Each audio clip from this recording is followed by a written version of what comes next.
Hello, everyone. This is a conversation, a PhD conversation with Paul Kelly. Let me just say from the start that I'm not a panpsychist or an activist or any other ist or ism, even though those words come up here and it might sound like I'm one or the other. I'm not, although maybe that means I'm both or everything. I mean, to get beyond dichotomy is to talk about what we are in different ways. So maybe I'm both, maybe I'm neither, maybe both of those at the same time in some interstitial place. In any case, the point is I find all of them helpful in different ways, depending on what I'm looking at or trying to understand about the world. And Paul and I get into this in terms of modeling cognition and what that means. And he's gone really deep in his scholarship and research and understanding of these topics. He's really clear about them. He really almost sees the world differently, at least when people talk about the word model. And he tries to explain that and does explain that very well here. These two different groups, again, depending where you come from, but roughly you can sort of divide it into a mechanistic and a dynamical approach to modeling cognition. So we talk about what these are, and I'm not an insider. This is a little bit of insider baseball, so to speak, insider modeling, but I am not an insider to modeling, at least not this kind, so you don't have to be an insider to learn about modeling cognition. You don't even have to follow all this. Don't have to follow baseball, so to speak. But we talk about that. What is a model? What does it mean? Why do we need them? Why does it get confused for map and territory? You know, if you listen to this show, I'm a little bit obsessed with trying to figure out how we confuse our maps and our territory and how both are important and how to distinguish between them. So we touch on that issue here in terms of modeling cognition and what it means to be mechanistic or dynamic. Why do we think we have to choose between those? Is there another way to look at this? That's part of the research I'm doing too. I learned about surrogate reasoning, quite an interesting term, which Paul talks about quite a bit here. And even more interesting, once we've gone through these terms, we get to this example of climate science and how in that avenue we might already be finding a different way to think about modeling that's not either or, mechanistic or dynamic.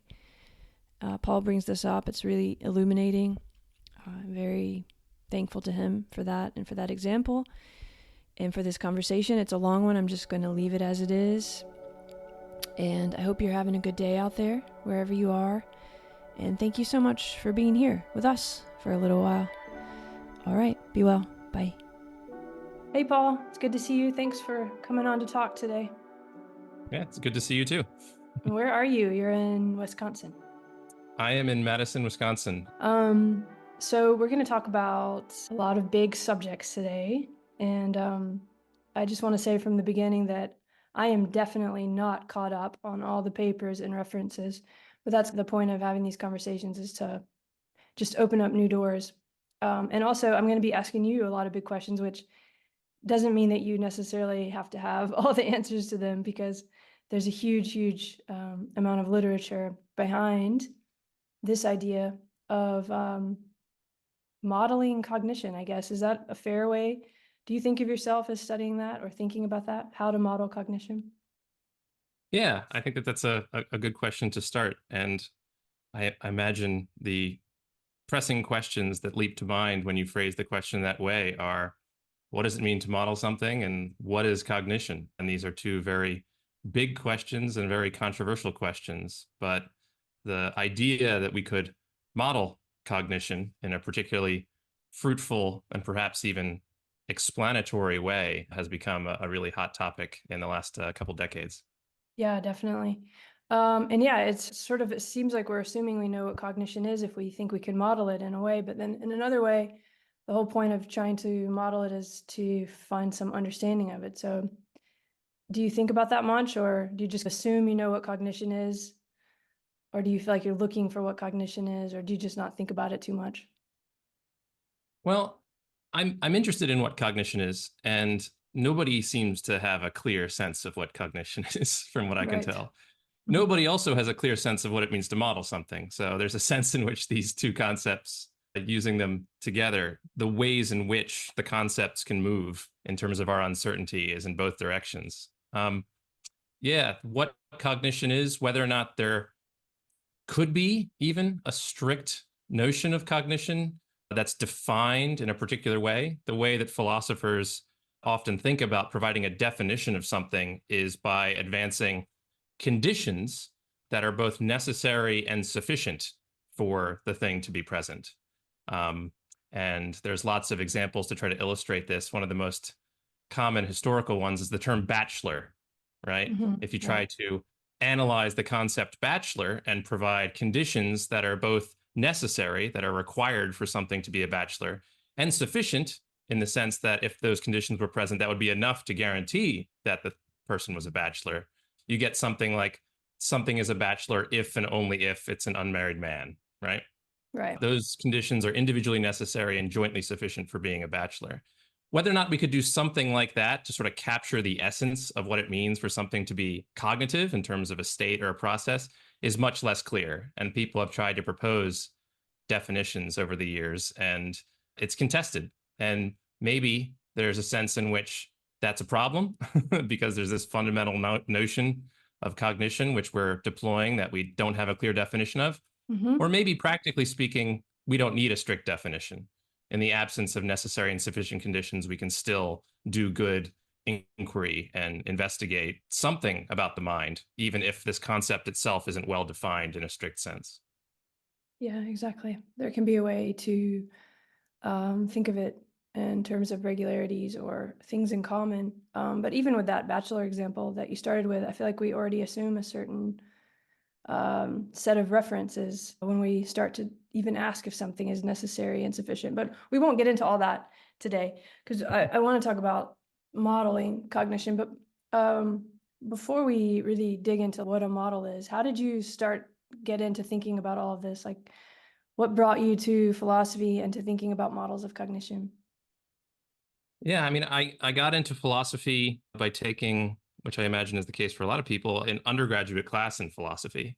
And prior to that, I'm not even sure I really knew of it as a discipline. And it's surprising to me that there was this field where people were asking these very abstract general questions, and that there were these people, philosophy professors, who somehow made a living doing this, just sitting around and scratching their head and talking to each other about these big general ideas.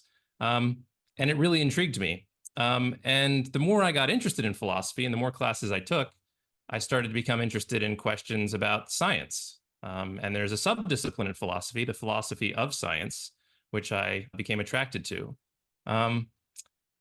In the philosophy of science, there's lots of different questions that people ask: what science is, how science proceeds, if there's a scientific method, but also the achievements of science, the successes of science, how science can help us understand the world or can give us truth in some meaningful sense. And a lot of philosophy of science over the last couple centuries has been focused on trying to make sense of the notion of a scientific theory. Scientific theories seem really important. They seem to be something that we develop and construct and use to try to navigate the world and maybe understand or explain things in the world.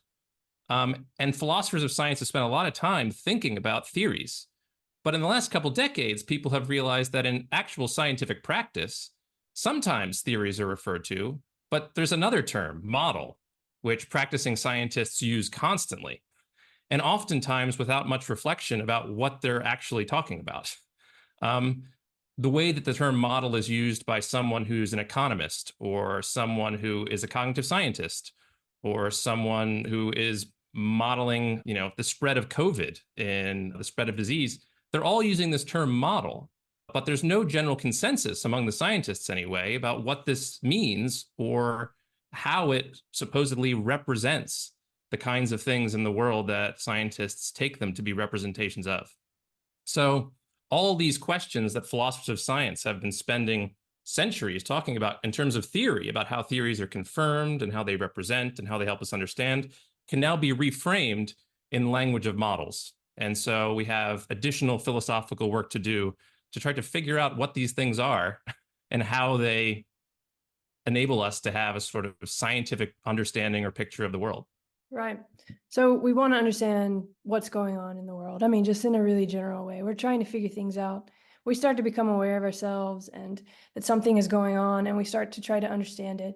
And people have come up with all sorts of theories since there were, I mean, we can go back and back and back about what's really happening. What is life? What is mind? What is all of this kind of stuff?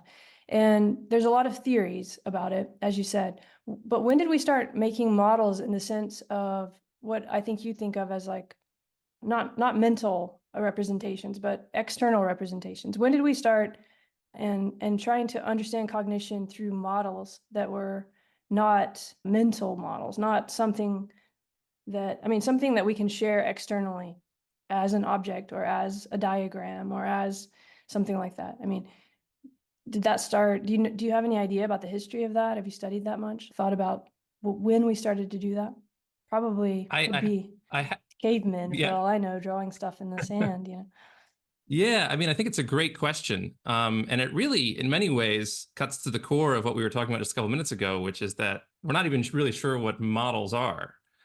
Depending on how we answer that question will obviously impact our assessment of the historical question of when we started this practice of modeling.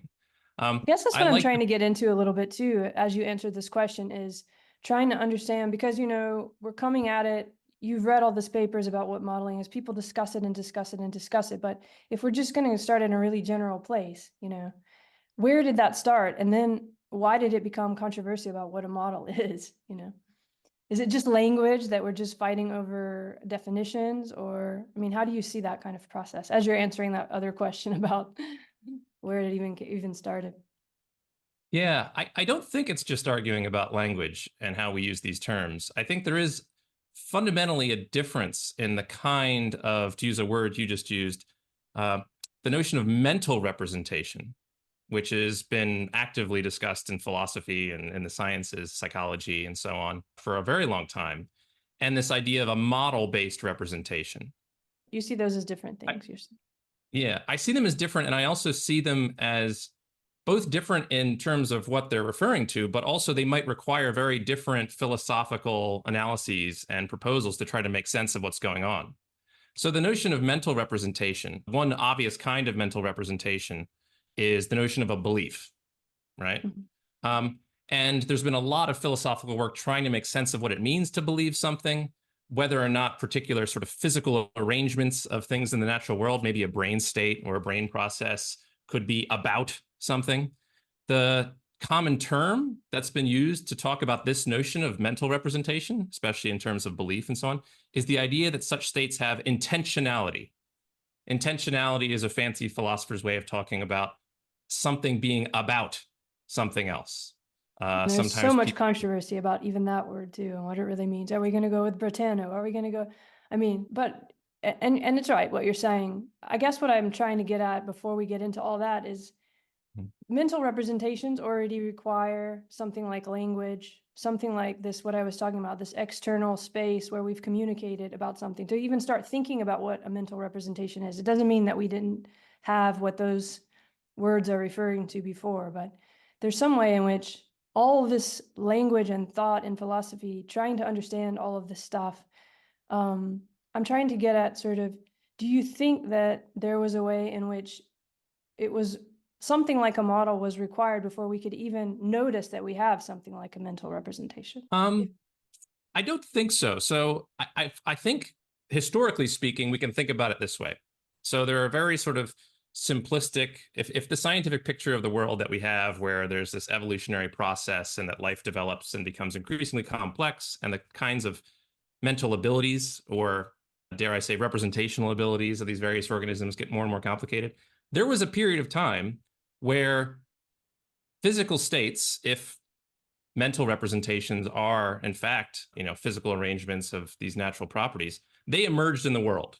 Right? There was a period of time where there were no mental representations, and then there was a period of time where mental representations came into the world. I don't know if I agree with that, but okay. Yeah. Yeah, depending on your particular view about mentality, right? You might reject that if you're like a panpsychist or something. But it seems to me that that's a plausible view. And then later on, we get this complicated epistemic practice of modeling. And perhaps it depends on having certain kinds of mental representations available to the organism. But this practice of using a phrase that you used previously of externalizing our reasoning, right? And pointing at a particular thing, which we take to be a representation of some other thing, that's in many ways the hallmark of what modeling is. And so over the last couple decades, my sense is that the convergence of people writing about this topic has sort of developed on the idea that what defines modeling as a kind of representation, in contrast to, say, mental representations, is that it engages in what's come to be known as surrogative reasoning. And surrogative reasoning is where you take something to be a surrogate or a stand-in for some other thing. And then you reason about the surrogate. Maybe you manipulate the surrogate. Maybe you see how the surrogate behaves and so on in various interventions. And then, based on your observations of the surrogate, you make inferences about the target, the actual phenomena that you're trying to explain. And so that kind of process requires a much more elaborate kind of mental set of faculties, right? Where you can imagine that this thing, the surrogate, is like this other thing in certain respects. The surrogate itself could be a math equation, it could be a diagram, it could even be a physical object. Imagine a model train set, right? Which is taken to be a representation of, say, a larger train. The crucial thing is that mental representation, which we might describe in terms of intentionality and try to naturalize in the way that various philosophers have tried to do, in many ways refers to states that just sort of emerge out of the physical interaction of, I don't know, our brains and the environment that we're in. But then there's this complicated epistemic practice of modeling and modelers, which comes significantly later, it would seem. So I guess, what do you think when you're using the term mental and mental representation? Of course, we know there's this large debate about whether or not we can think of representations as being in the brain or if they're in the body. So I guess we should clarify a little bit, like when you're thinking about mental and representations, are you really talking about states of the brain or something like that? Or are you talking about only in the more philosophical sense of the way those terms are used to think about propositional states and beliefs and so on? Are you like really sticking to the literature, or are you thinking there's something in the body and in the brain that's also a representation, and that being like the distinction between this model, for example? Yeah, I mean, it's a great question. In many ways, it connects up with the earlier question about what cognition is.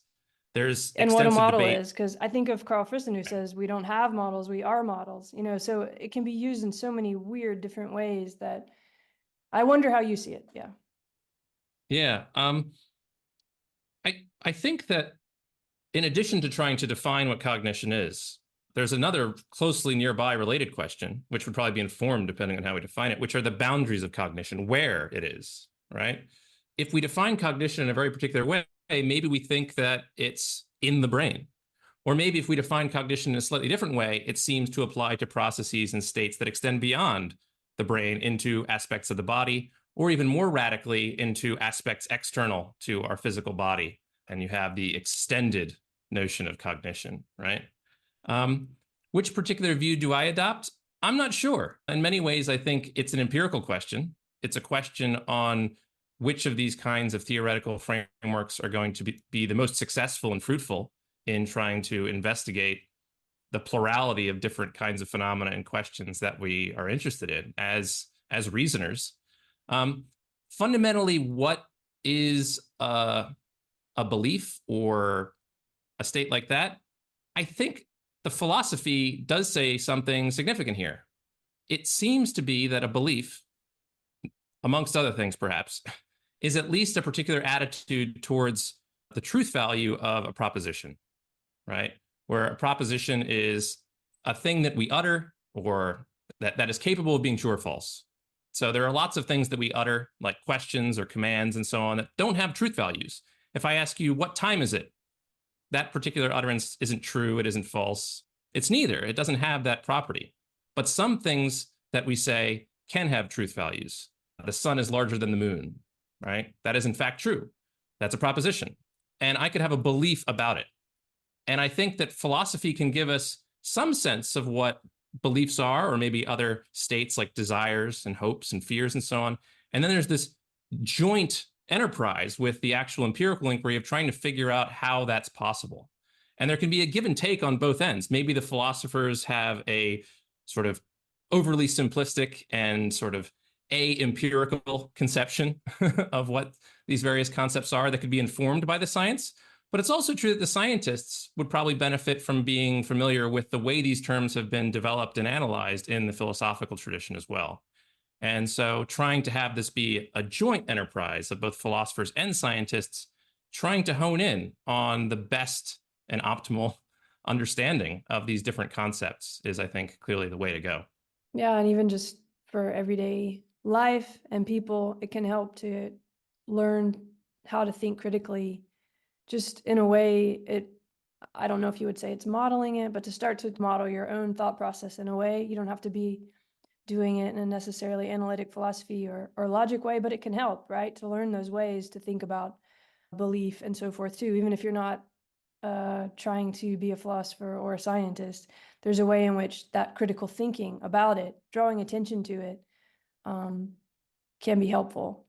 But let's get to how you got into this idea of modeling, because you're really looking at models of cognition, right? And different forms. Like, I'll let you, I think you're focusing more on dynamical models of cognition. Is that right? Yeah, I'm interested in dynamical models of cognition, but also just the bigger question of models trying to explain any kind of phenomena. So even the idea that models could explain non-cognitive phenomena, like just physical phenomena. There are lots of different kinds of models that are used in psychology and in other types of cognitive sciences and neuroscience and so on. But there's also other fields out there. There's physics, there's economics and so on, and they all use this term model. Yeah. Is there a unified analysis that we can give of what models are? And is there a related unified analysis of how these things predict, describe, or explain the things that these scientists are taking them to do? What is it about that? What is it about that that's so interesting to you? What do you think? What's behind that? What are we trying to do with all these models? Because you're right. I don't know. I haven't done a keyword search, but that is a word that everyone uses in all disciplines, and it's very important to the way we come to believe in things or think of things as facts and so on. So in your own interest in philosophy of science and thinking about this, is there something that really motivates you about that? Or is it just curiosity?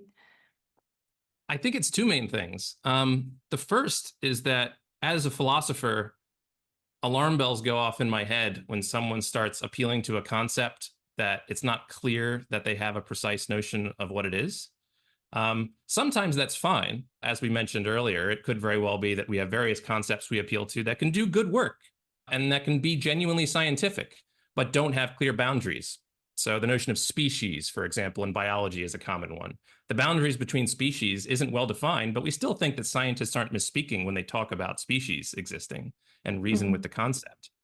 However, I sat in on a psychology lab for the last semester, and every single week at the meetings, the psychologists would give presentations and they would use the term model. They would say, oh, I'm using this model, or I consulted this model, and so on.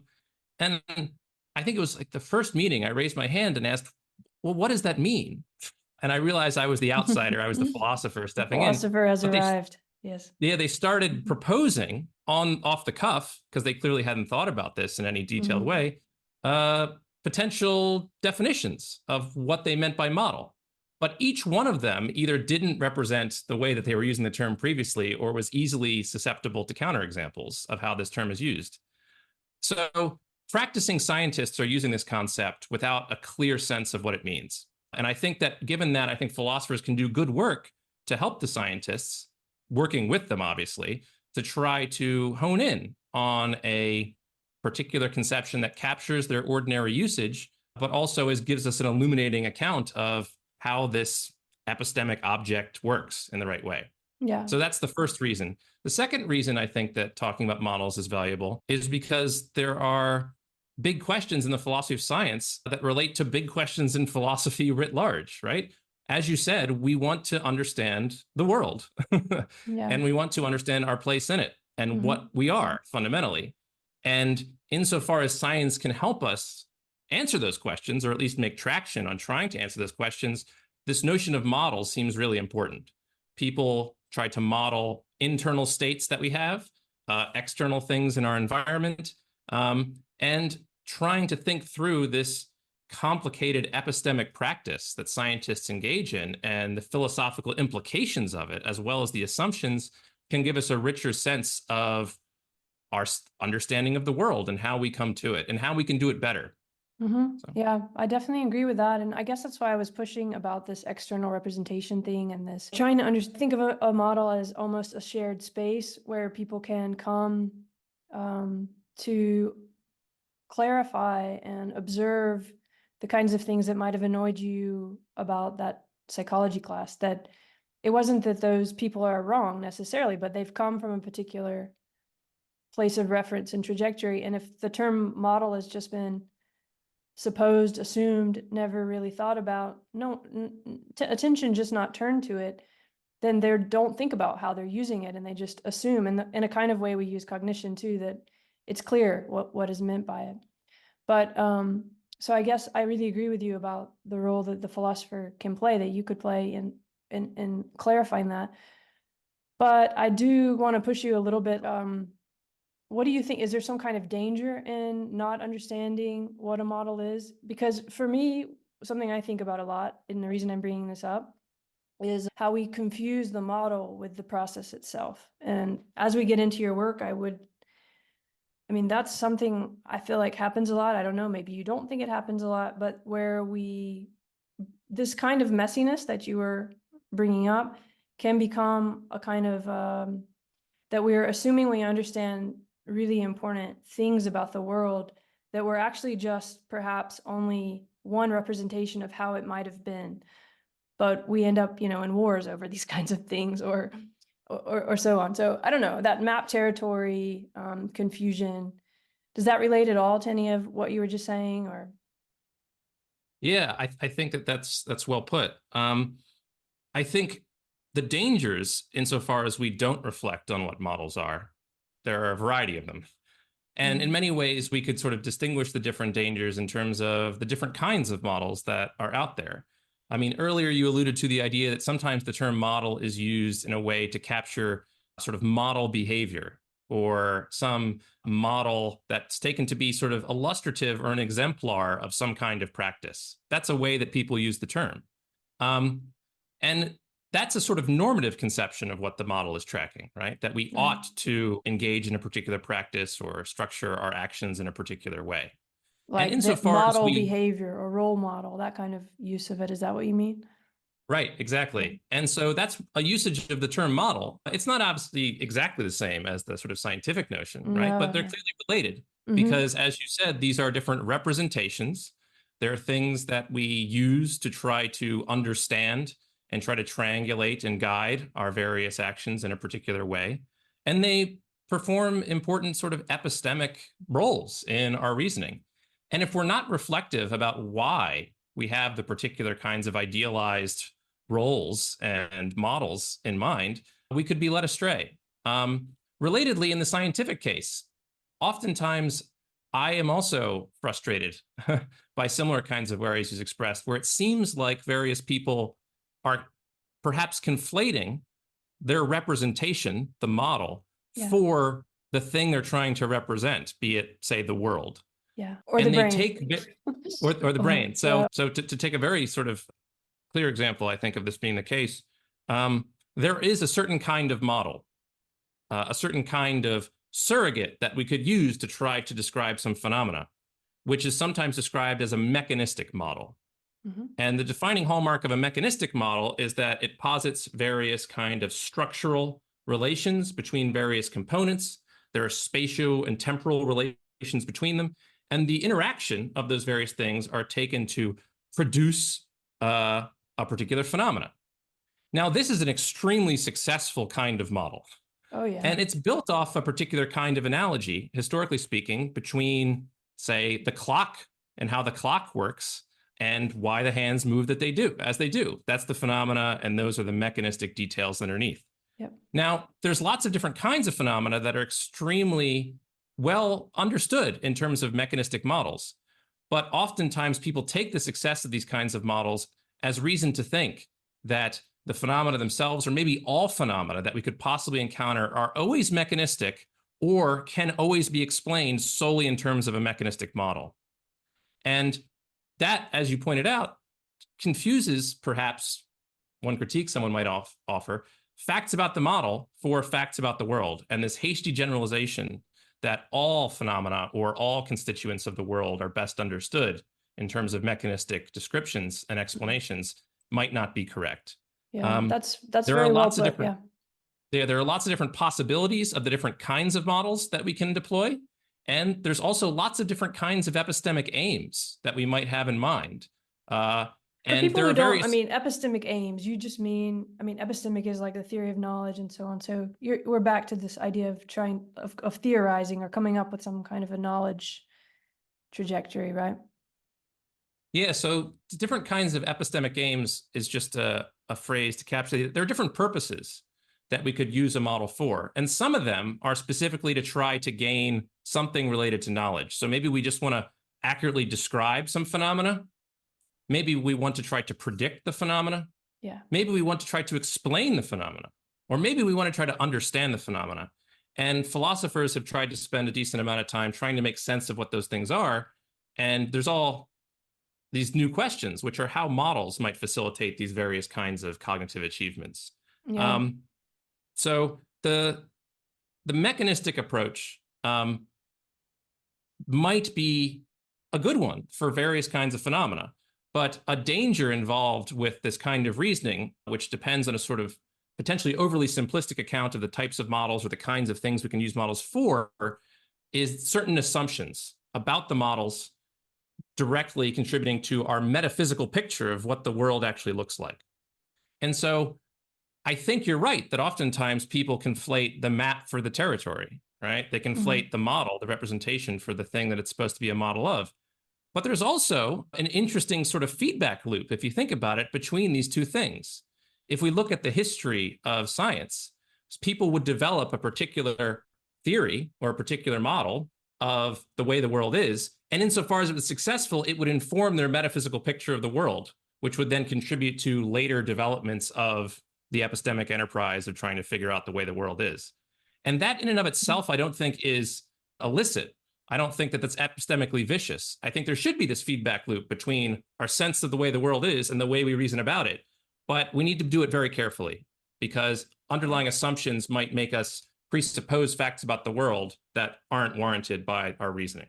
Yeah, I think that's very well put. And you can't separate it. I mean, I think of something like how the world changed with the theories of Einstein, or something with quantum physics, or it's once there is some kind of new proposition about how the world works that can be somehow understood on a public level, it does change whatever we mean by cognition and consciousness in a very big way. And that's, you can't really separate all of that. But as you were talking, I was thinking about this idea of mechanism, that maybe we can dig into it a little more. I was remembering this 1998, or I tried to look back at it just before we came on, paper by, I can't even remember the authors, but I know Carver is the last author, and it's the one that's always referred to about mechanism these days. I remember my master's test to get into School for Neuroscience. One of the papers that you could write about was the one, what is it? It's like mechanisms, thinking about mechanisms. Thinking about mechanisms. Yeah. Thinking about mechanisms is, yeah. Yeah. And I don't know how you feel about this, and this is a sloppy way to put it, but in that paper, one of the mechanisms that they describe is the neural polarity. It's definitely depolarization of neurons in some kind of way that is the model. But this idea of mechanism, that first sentence, I did write it down. Okay. In many fields of science, what is taken to be a scientific explanation requires providing a description of a mechanism. There's already a lot of the words that you brought up in there. There's explanation, there's description, there's mechanism. And in that paper, though, I think is the definition where it describes mechanism in the way you just unpacked, as like activities and entities, right? That are structured in a certain way. And we have these space-time, I'm sure you can describe this much better than me, but maybe you can talk about the importance of that paper. And is that where you think is that where we're really looking at for this definition of mechanism now? Because of course in that paper they say mechanism has been used for years and years and years and so on and so forth. But I feel like at least in the little world I'm in of neuroscience, it's always gone back to that paper. So when you say mechanistic, what are you kind of like, what's your references? Is that one of the papers, or is there something I'm missing? No, that's exactly right. So Okay. that paper, I think, is one of the most cited recent philosophy papers of the last several decades. Yeah. So it's this paper thinking about mechanisms. It's this co-authored paper with, amongst other people, Carl Craver and Lindley Darden, and Peter Mackamer. Okay, right. And it's come to be known as an extremely important touchstone in the discussion about mechanisms and also discussions about models. In many ways, the conversation about models, I think, wasn't quite as developed at the time. Mm-hmm. And so a lot of these discussions were focused on what it means for a mechanistic model to explain. And the conversation has sort of taken a step back now and said, well, what is a model to begin with? Mechanistic models are one type amongst others. Your question of, well, what is a mechanism and what are mechanistic models is a really good one. And even among people who are sometimes described as members of the new mechanists, people who think that an extremely fruitful way of thinking about explanation, description, prediction, and scientific practice across the board, especially within cognitive science, is in terms of mechanistic perspectives, disagree with each other about what mechanisms fundamentally are. And also the relationship between models and the normative constraints that a commitment to mechanism would require. So that paper in many ways sort of kicked off this entire cottage industry of people talking about mechanisms in a lot of detail. I actually had a conversation with Lindley Darden, one of the authors, who said that they had worked on this paper for 2 or 3 years, trying to revise the precise wording very, very carefully before it got published. And even so, there are people who are in the mechanistic camp who think that there are confusions and problems with it. One person who has done a lot of work on this is Stuart Glennon. Stuart Glennon is a self-identified member of the New Mechanists. He wrote a book a few years ago trying to provide a very accessible overview of the sort of mechanistic approach. And he's become well known for being an advocate of a view that's sometimes called minimal mechanism, which is trying to distill down just to the bare essentials what we mean by a mechanism. And then a mechanistic model is understood to be an attempt to represent that particular thing. So whether or not there are precise, necessary, and sufficient conditions for being a mechanism is controversial. But the general idea, I take it, is that in actual scientific practice, especially within certain fields, like cognitive science, people talk in terms of mechanisms. People use this phrase. And moreover, their assessments, their judgments that a particular phenomena has been adequately explained often depends on their sense that they've identified a mechanism that produces it or underlies that phenomena. So something like neuronal depolarization, which I think, if I'm wrong, I'm very sorry to the authors, is what they use as a big example of a mechanism in that paper. So it's become that we try to identify certain mechanisms, but those are defined as entities and activities, right? They're not. I'm trying to lead towards trying to get a little bit of a definition of what a mechanistic model is so that we can then look at what a dynamic model is in contrast, if it's even possible. Yeah, so the general convergence, my sense, is that what a mechanism is fundamentally, and this comes from Stuart Glennon's like minimal characterization, the bare minimum that needs to be the case for something to be called a mechanistic, representation, is that it specifically refers to entities and relations, the interaction of which is taken to be what produces, underlies, or there's a few other kinds of verbs that specifically are trying to capture certain kinds of relations, the phenomena. And the general idea is that when a model is mechanistic, it tries to represent the phenomena, but then it also has this other thing that's represented, which is taken to be what underlies, the phenomena. And to connect with our previous conversations, this term wasn't popularized or wasn't, widely used. But really what's going on is that what's underlying this in terms of the model is the surrogate. It's the diagram. right? The diagram that the scientist puts forward is supposed to try to make posits about the various kinds of parts and relations that are really there in the world that produce or underlie, right, the phenomena that you're trying to investigate as a scientist. Okay, so let me just dumb it down for myself a little bit. So you have something like a process. The phenomena, I think, is what you're also calling it, or what it's also often called in the literature. That's the actual ongoing, let's say, neuronal depolarization that we've named neuronal depolarization, but it's just going. But we're saying, okay, that's a mechanism. And then we're going to model it in the way that you just described with this kind of surrogate or external thing. So the mechanism isn't the model. The mechanism is sort of the process. But I feel like that all gets very confusing. I feel like often just already, even with trying to take something out of the body and call it a mechanism is already a model. I don't know. I mean, that's very messy, but I do want to get into it a little bit because I think it also connects a bit to the more recent, I guess you could say, trend towards dynamical systems, complexity, and those kind of models, which already start in that place that I just described of understanding we're always working with processes and that there is no kind of system that you take out of its other possible connections to other systems.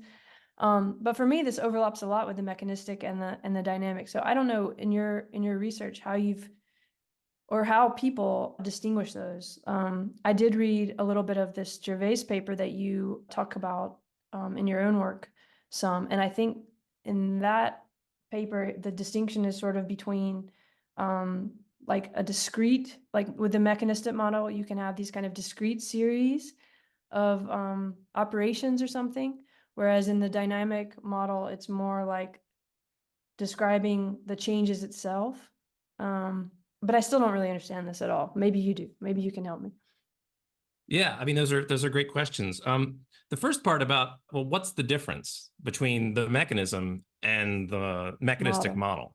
So let's pick an example so we can get traction on it that we seem to have a more intuitive grasp of it. So take my watch, right?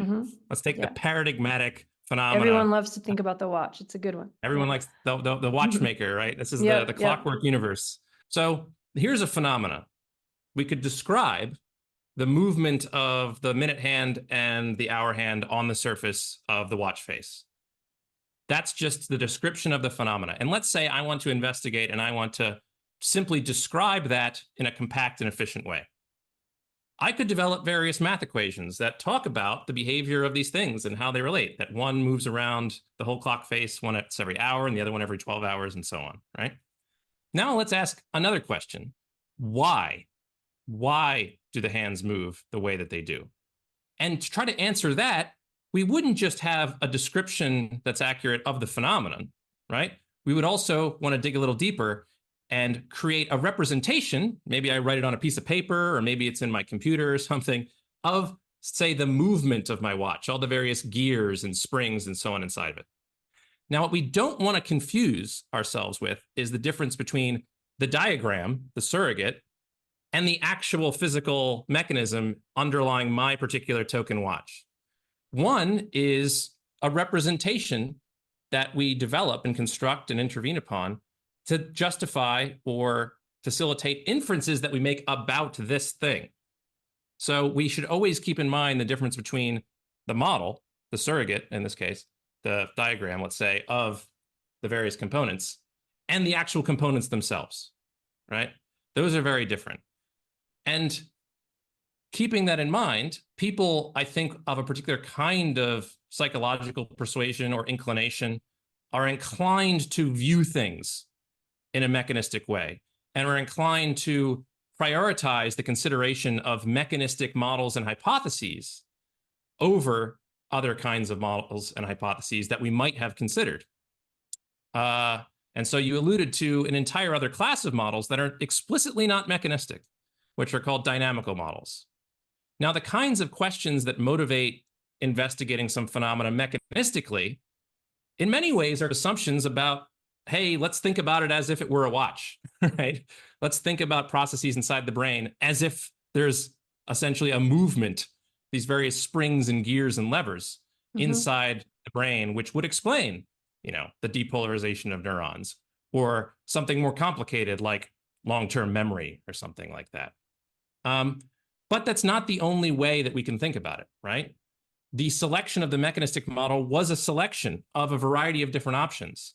We could have tried to represent the various processes inside of this watch, not in terms of positing particular components defined by their spatiotemporal location, but perhaps simply in terms of functions of these various components, without making any claims about, physically speaking, how they're instantiated. Or maybe we talk about the various landscape of different trajectories that the various objects inside of it seem to move, or that the object as a whole seems to move. Maybe we flesh out the various possible states that it could be in. And then given that abstract sort of landscape, we can see that it sort of converges and ebbs and flows in particular ways. Now, that kind of model is not a mechanistic model. It doesn't make specific posits of structural components and relations, and it doesn't decompose in the right kind of way where we can zoom in on one particular thing and talk about it in detail. It's this kind of complicated, smooth terrain. And there's been a lot of debate in the last couple decades from people who are sympathetic to mechanistic models and people who come from dynamical systems theory, who develop these state spaces and so on, about how to make sense of these models and what epistemic work they can do. Mechanists, for example, often will say that dynamical models might be helpful in describing a phenomena, and maybe they can help inspire future avenues of research, but they can't explain anything. To really explain something, you need to get down to the nuts and bolts. You need to talk about the gears and the levers. And so there's this worry, I think, from people who are sympathetic to the dynamical systems approach that this is presupposing certain normative constraints on the kinds of things that can do explanatory work, given antecedent assumptions you have about the nature of the phenomena itself. Maybe there are certain underlying philosophical assumptions about everything being like a clock that maybe if we reflect on, we can realize might be incorrect. Right. I think that's what is so attractive about thinking of mechanisms, about the paper, and about also starting to think of something like the body or the brain in a mechanistic way. I think there's an excitement to think about it like as if it is a computer or as if it is a watch. And there's actually, that can be very beneficial.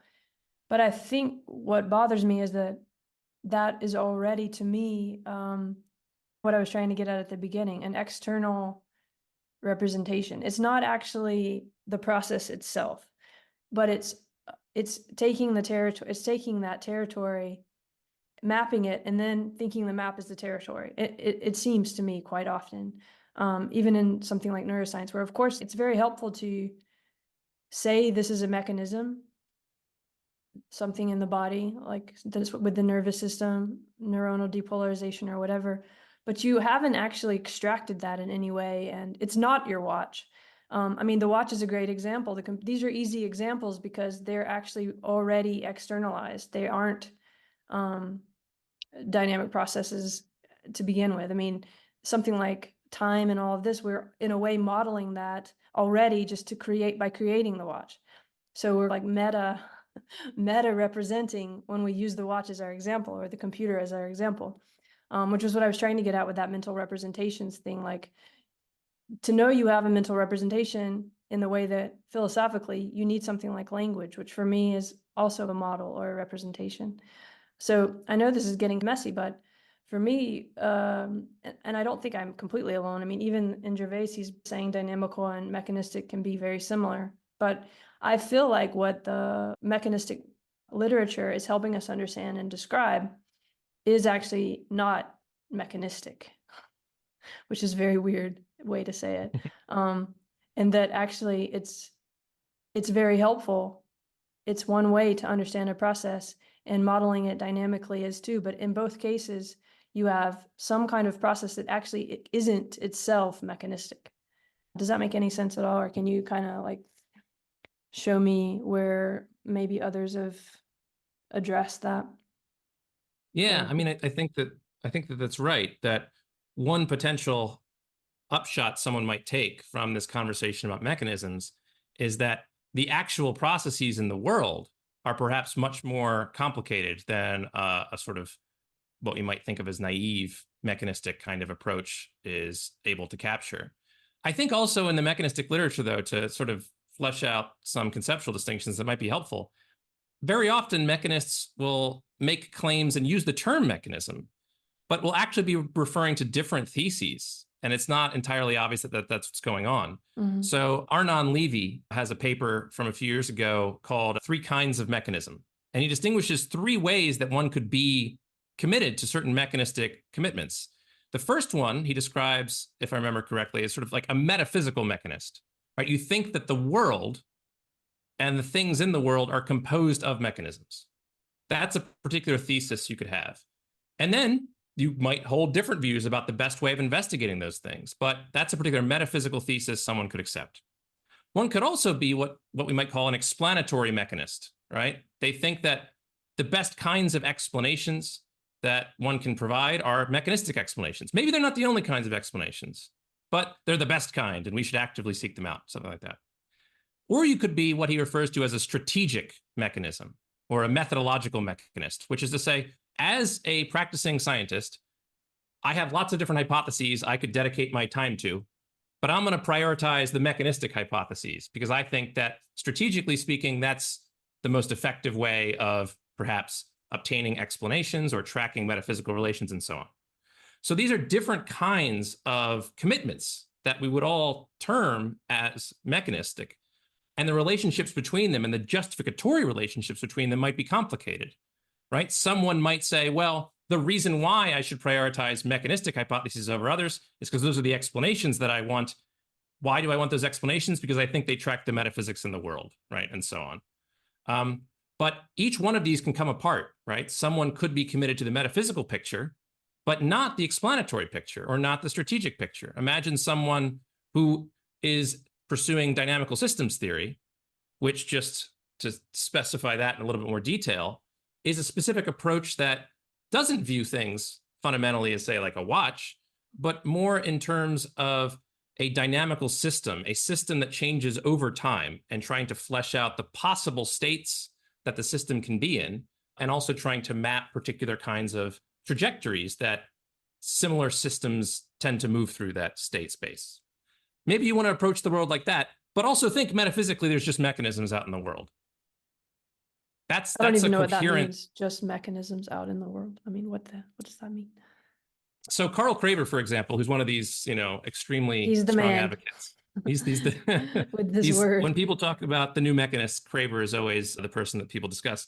Craver is of the opinion that the world fundamentally is composed of mechanisms. The phrase that he sometimes uses is that ontically the world is composed of mechanisms. And there are mechanisms that produce phenomena over extended periods of time. And there are also mechanisms that constitutively underlie phenomena at a particular time slice. So all kinds of things in the world are parts of mechanisms. And he takes this metaphysical commitment to, in many ways, inform his particular views about the normative scope of what kinds of explanations scientists should be pursuing or should accept as genuine explanations. This is in many ways a resurgence of this sort of clockwork picture of the world, right? Mm-hmm. Where the world literally is this extremely elaborate set of causal interactions between component parts that, if we were to reference properly, would explain, the phenomena. It just seems to assume that those parts are static. And I think we know pretty well with our science that there's no static part. And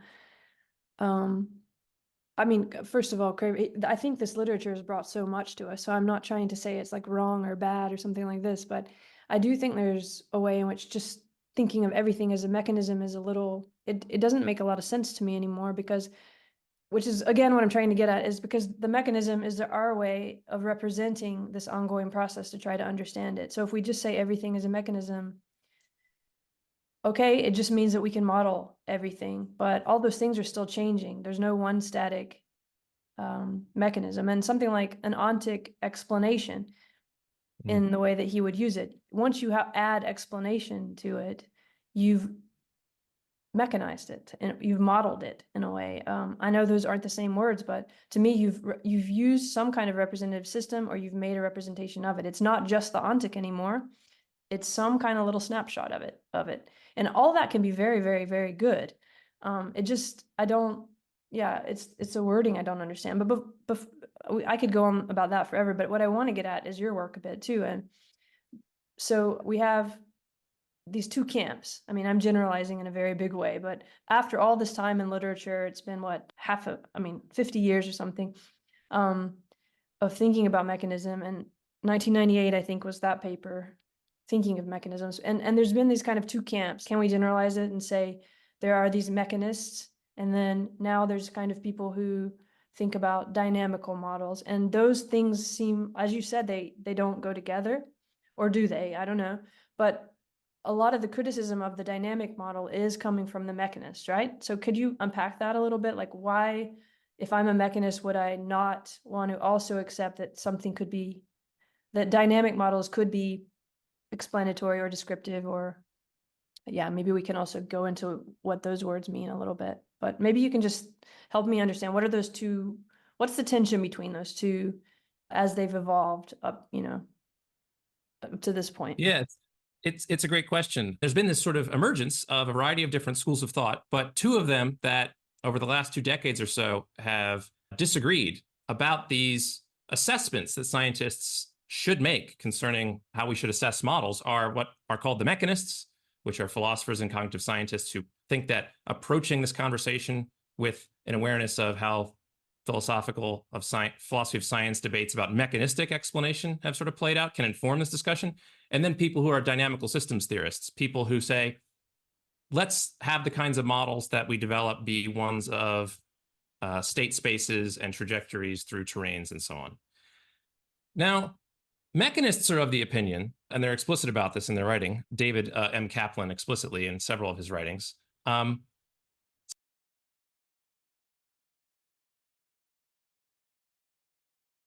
describe a phenomena in some compact, efficient way, it might be super helpful to start by trying to represent the possible states that, say, if the phenomena is some system, for example, and the way it behaves, just the states of the system, and maybe getting a sense of the various trajectories that move through it and various areas of the landscape that the system tends to converge to.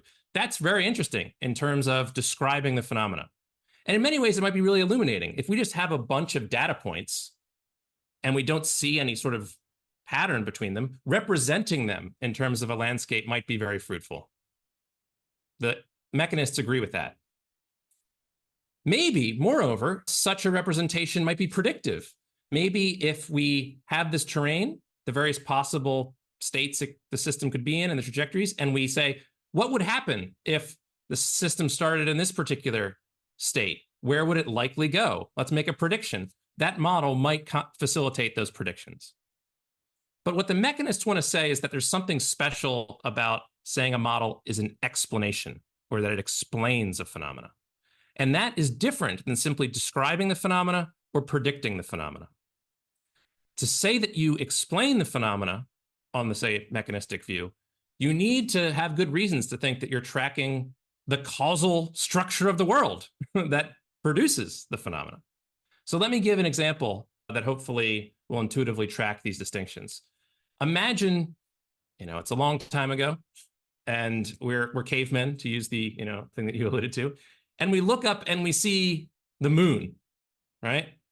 And each night, the moon looks slightly different. It has different phases. And then moreover, we look at the ocean, and the ocean seems to come in and out at a particular rate, a particular pattern. There's tides, right? Now we could describe, say, the movement of the tides in a particular way, right? Maybe some math equation. But then, in addition to that descriptive account, when we realize the moon's phases seem to correspond or correlate in a very interesting way to the tides, we could predict the tides and how they would move on the basis of the phases of the moon. That's a very interesting model. It's a correlation, though. It's fundamentally a correlation. To say that you have a model that explains the tides, right, you would have to supplement that predictive model with some kind of causal oomph. It would actually have to represent something like gravity, right? Some sort of causal mechanism by which this particular process unfolds. So developing an accurate description of the phenomenon is the first step in inquiry. And having a predictive model is extremely good insofar as prediction is the main aim that you want. But explanation is something that's special. And what the mechanists want to say is that when we start talking about explanatory models, only one kind of model is going to fit the bill. And those are mechanistic models, because the world itself is composed of mechanisms. Dynamical systems models might be really helpful in describing, might be really helpful in predicting, but when the rubber meets the road, when we want to try to explain what's going on, the only game in town are mechanistic models and representations. That's what the mechanists want to say. And as you alluded to, people who are proponents of dynamical systems theory often object to this characterization. And they say, well, there are various kinds of metaphysical assumptions that the mechanists might be making to try to advocate for this constraint on the kinds of models that we would deem legitimately as explanatory. And so maybe this is unjustified. But then there's this lingering question. Even if that's true, when is a dynamical model more than just a predictive model? When is it actually genuinely explanatory? What, if anything, makes it the case that appealing to some dynamical feature of the terrain of the state spaces provides an explanation as opposed to merely a more accurate prediction? So even if the mechanists are mistaken in terms of overtly restricting the class of explanatory models, there's still important, interesting philosophical work to be done in explicating or unpacking what it means for a model, regardless of the type, to explain anything, as opposed to merely predict or describe.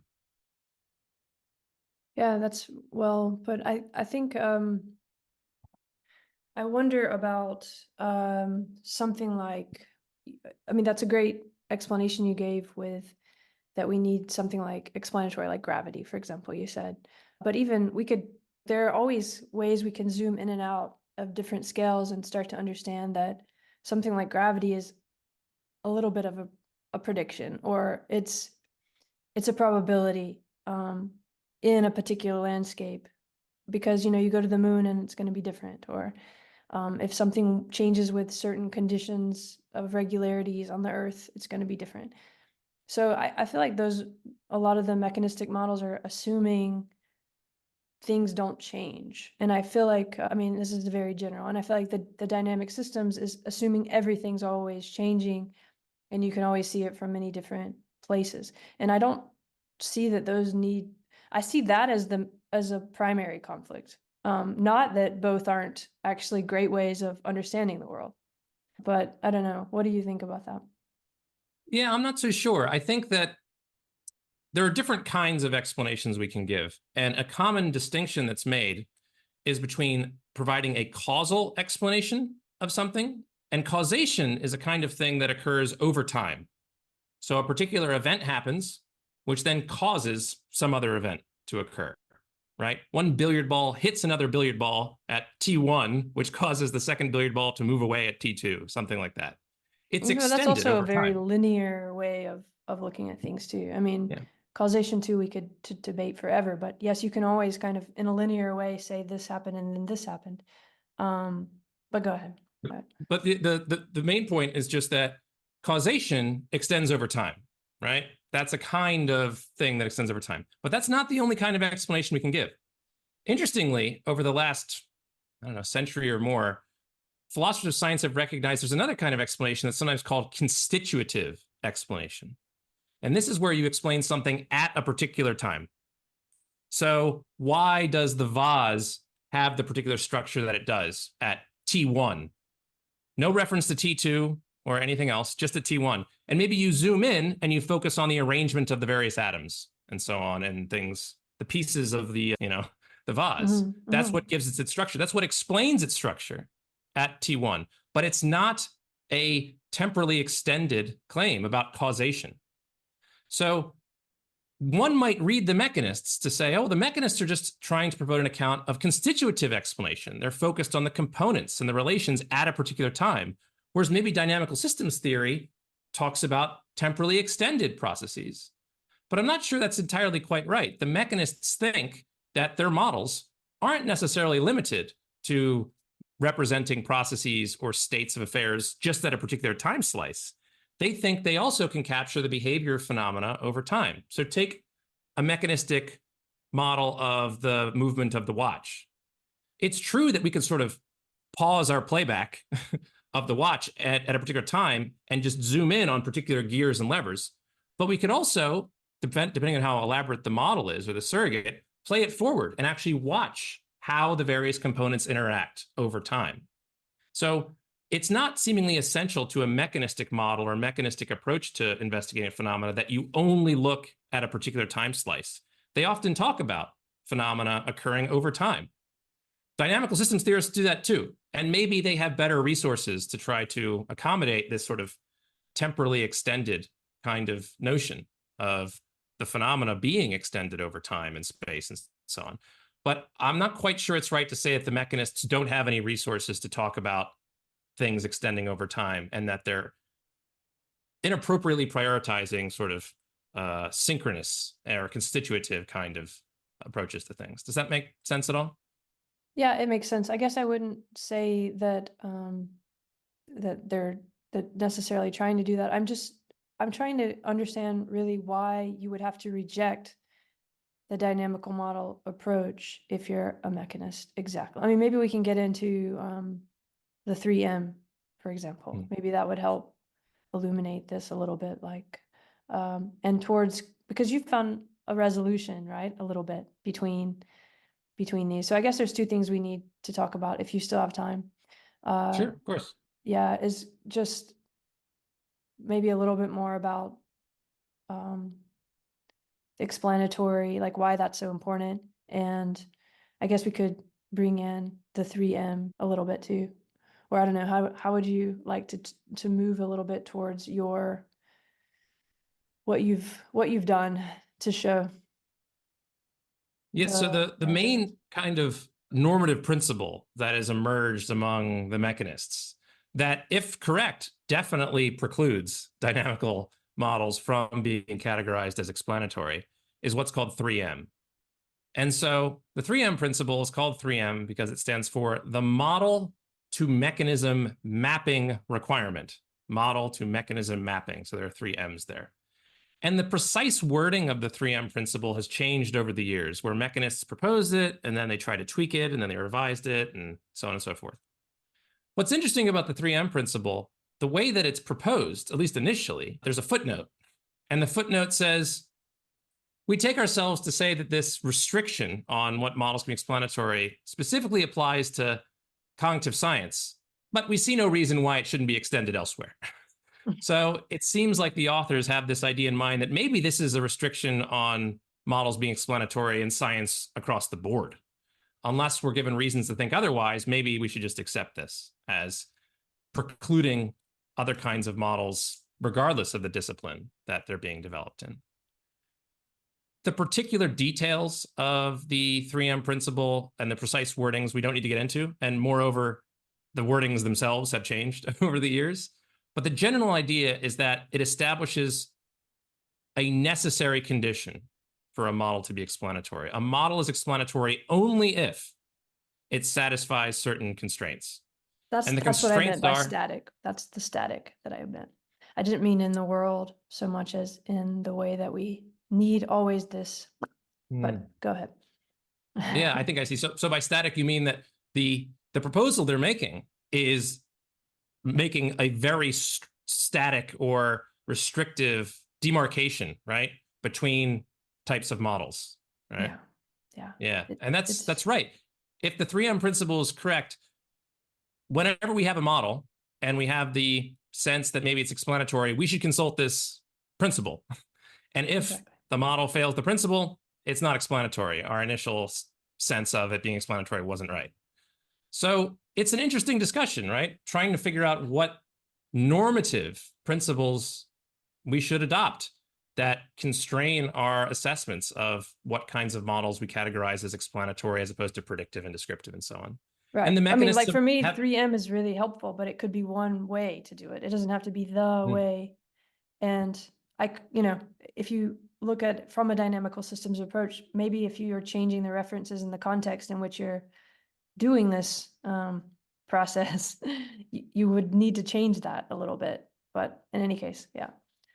Yeah, so you might think that the 3M principle is a good way of unpacking necessary conditions for a model to be explanatory in a mechanistic sense, right?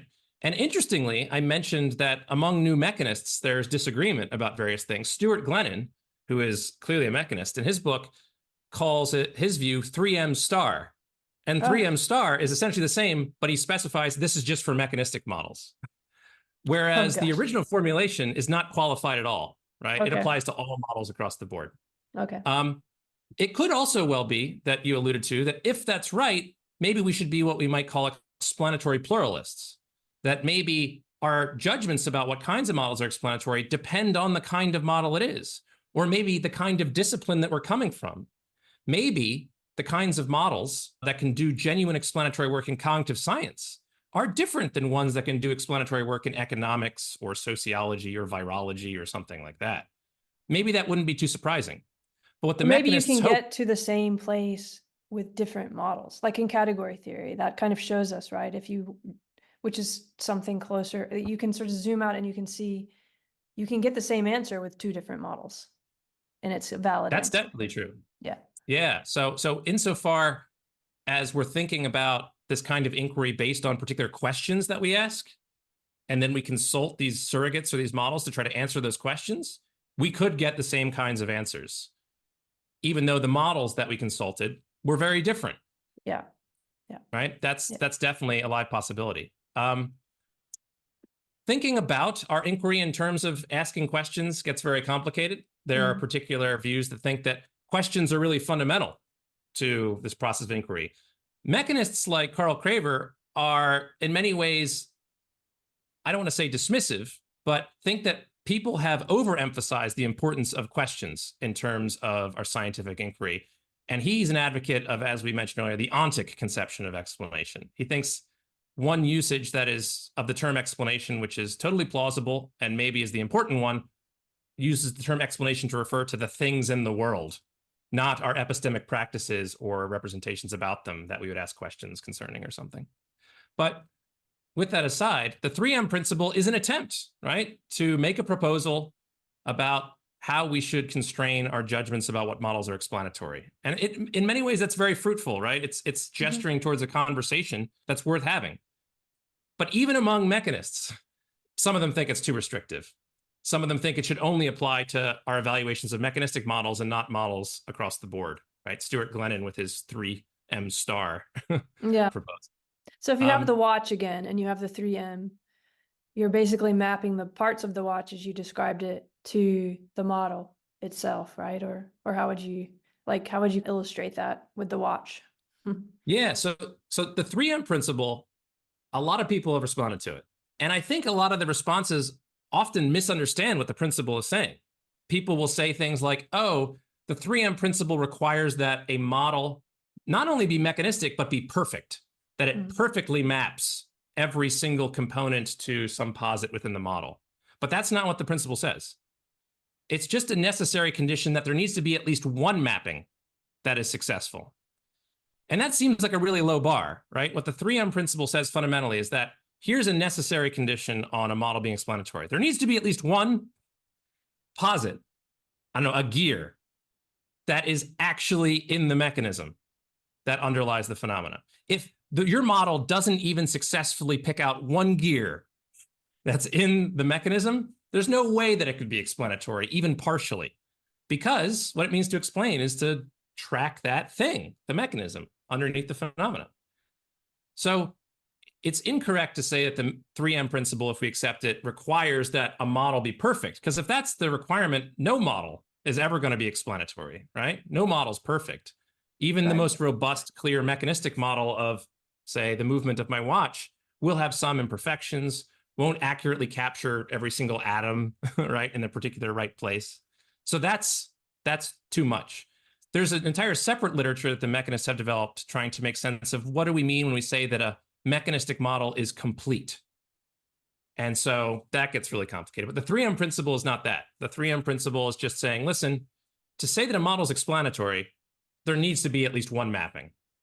But So that can you low give an bar, example of one that fulfills it? Because I mean, the watch for me, you would have to map the watch to time or something to really make for it to matter. I mean, if you're going to create a model of a watch, I don't know. I mean, can you give me an example of where that's actually valid, that works, where it's not yeah. So isomorphic necessarily, but there's at least this mapping as you just described of one to one, some simple. yeah, so taking the watch, mechanistic models and models in general are usually thought of as being composed of two main parts. The first is a representation of the phenomena. And if that's accurate, that's great. And if that's all you have just a descriptive model. So are we talking about drawing it on a piece of paper, a watch? Is that going to work? I mean, So in the case of the watch, imagine I'm just accurately describing the movements of the hands on the face, and that's all I'm doing. I'm just saying one moves around the whole thing every hour, and one moves around it every 12 hours. Right? So That's just what you say can be the model. Just your it's so far as the model. So the model is just a representation of something, and if all the model purports to do is just describe, then that's all it does, right? And so I could have a math equation which describes the movements of the watch hands. And I'll be like, that's my model, and that's the phenomena. And it captures it in a really compact, nice, elegant way in the math equation. The equation by itself doesn't seem to explain anything, right? It describes accurately the phenomena that I'm interested in, and that's great. That's a good place to start. However, in addition to just describing a phenomena, there's this other part that we can also have to make it, say, a mechanistic model, which is a surrogate, a diagram with a bunch of various components and relations and so on that we think bring about this phenomena, right? And if that, what the 3M principle says is that that's how we're going to, that's the thing we're going to zoom in on to evaluate if this mapping occurs, right? There's the thing in the world, the movement of the watch. There's the surrogate, the diagram that we're putting forward, and there's the phenomena itself, right? And our representation of it.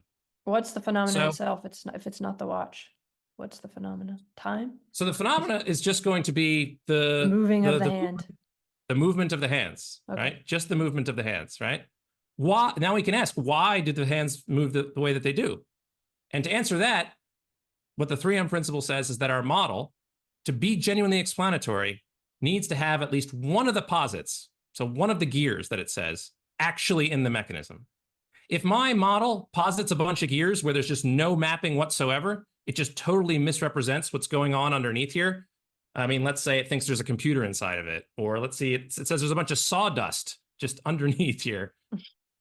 There's no mapping, and so it's not explanatory.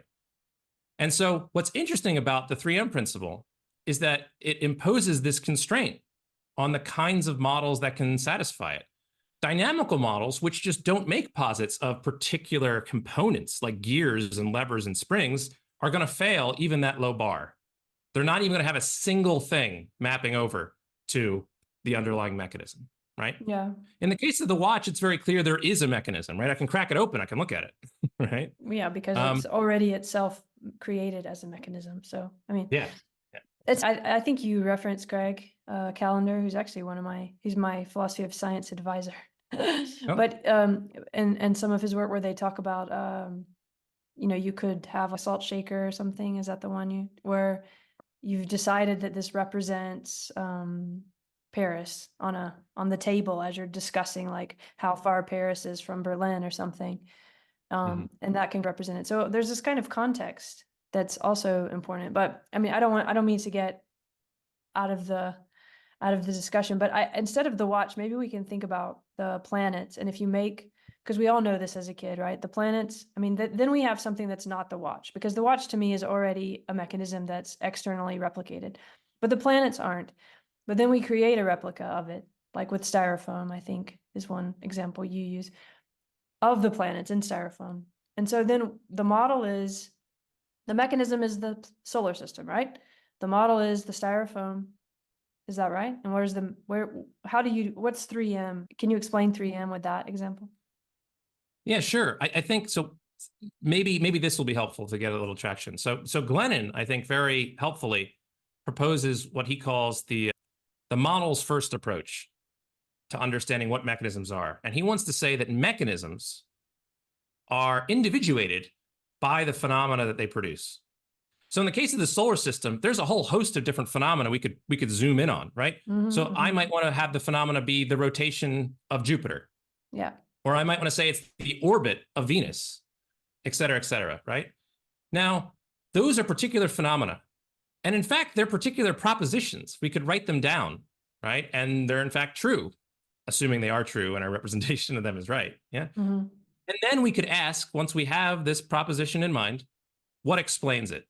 And the mechanism on the mechanistic view is what's going to be the causal processes and also constitutive relations that lurk underneath that make it the case that the particular proposition that we're investigating, the phenomena, is true.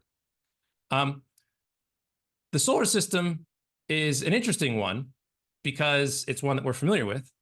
And it's also one that is governed seemingly by gravity, which we alluded to earlier. And even though mechanists sometimes talk about gravity as a mechanism, Glennon calls it a fundamental mechanism. It's in many ways a limiting case because remember back to how we described what a mechanism is. It's a bunch of component parts that interact to produce something. But gravity doesn't have parts. It's this fundamental force, insofar as it exists in the way that we think about it, that causes things to move in particular ways. And so or it's an interaction between a lot of other parts, which we call. And so what Glennon wants to say is that there are limiting aspects where the mechanistic approach in some ways sort of breaks down, and gravity is one limiting case where there is just no deeper level in which there are parts that seemingly bring it about, unless maybe there's some complicated quantum interaction that produces gravity or something. Yeah, I just think once you're talking about anything that hasn't already been produced, like a watch or some kind of thing that's already a machine that's produced, then you get into this problem. But I will save that. I will bracket that because I want to come back to, okay, so we have 3M. And basically, if I'm a mechanist, I would say a dynamical model doesn't satisfy that, right? It can't possibly, or could it? That's right. It can't. It just fundamentally, constitutionally, the way they're set up and the kinds of posits that dynamical systems make just are never going to have this mapping. But here's an interesting point. It's not just dynamical models that get excluded by this. Because of the specific requirement that the posits be not just successfully mapped, but mapped to structural, physical, spatio-temporally defined things. There are other kinds of models that also don't satisfy the mapping that are very common in cognitive science, so-called functional models, for example, that describe something solely in terms of inputs and outputs of particular components, let's say, but without making additional claims about the physical properties of the components themselves. A lot of people, I think, have the intuition that that kind of model is at least capable of providing some explanatory power, but 3M would say no. They would say that's a good start, but you need to do more. You need to tell us about the actual gears. Tell us about the physical properties. If you don't do that, the mapping's not going to obtain. You're going to fail this normative constraint of 3M, and the model won't be explanatory. So this relates to, you mentioned the Gervais paper. I think he talks about the idea of upgrading a model. And so insofar as you have a dynamical model, sometimes what a mechanist might say is, that's great. That's a first step. Now put mechanistic detail into it. Convert it into a mechanistic model so it satisfies our principle, and then it'll be explanatory. Okay. Now, that's definitely one way of doing it, right? You could have a dynamical systems model and also add in a bunch of claims that might satisfy this mapping. But when you do that, what you do is you change the kind of model. You make it a mechanistic model to satisfy this requirement, which we all agreed from the get-go, mechanistic models can satisfy the requirement. The question is if a model that doesn't have this mechanistic structural detail is still plausibly construed as explanatory. That's the main disagreement. So there's this judgment, I guess, by mechanists, some mechanists, or all mechanists, I don't know, that dynamical models are non-explanatory, right? But you seem to just be hinting that there are models that could be mistaken, actually, and that we could maybe show that in an easy way, right? That they could be maybe explanatory. Would you agree with that? I mean, first of all, do all mechanists think that dynamical models are non-explanatory? All mechanists that I'm aware of. However, I recently learned at a conference that I was at in Florida that in a recent talk, Bill Bechtel, who is historically a strong advocate of these various mechanistic approaches, was asked explicitly about contemporary dynamical systems theory and if they could be explanatory. And he said, maybe. It's possible. Okay. He's the only one that I'm aware of who, at this point, and everybody at the conference was very surprised. Yeah. And people tried to qualify it and said, well, it was just at a conference. He didn't put it in writing yet. Okay. But there maybe is some progress on this issue. However, the main core new mechanists like Kaplan and Craver especially think no. They're in writing in multiple articles proposing the 3M principle, but also explicitly engaging with certain dynamical systems theory models and just saying, listen, these things just can't do it. They can't be explanatory.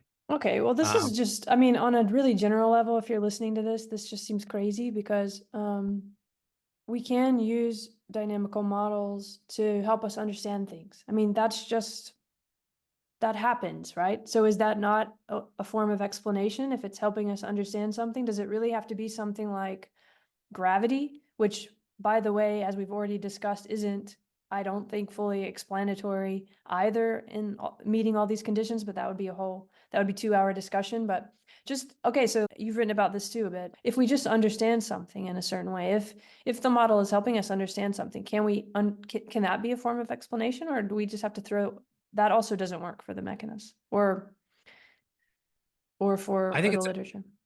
I think bringing in the notion of understanding is probably a way of illuminating this conversation in a really rich way.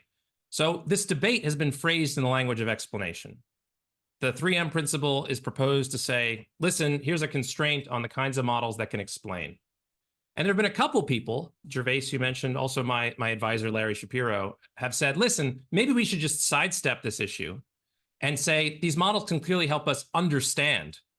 And that's good enough, right? That's a good kind of epistemic or cognitive achievement, and we can sort of move on. But interestingly, there's this other related literature on the nature of understanding as a mental state and the different constraints on it.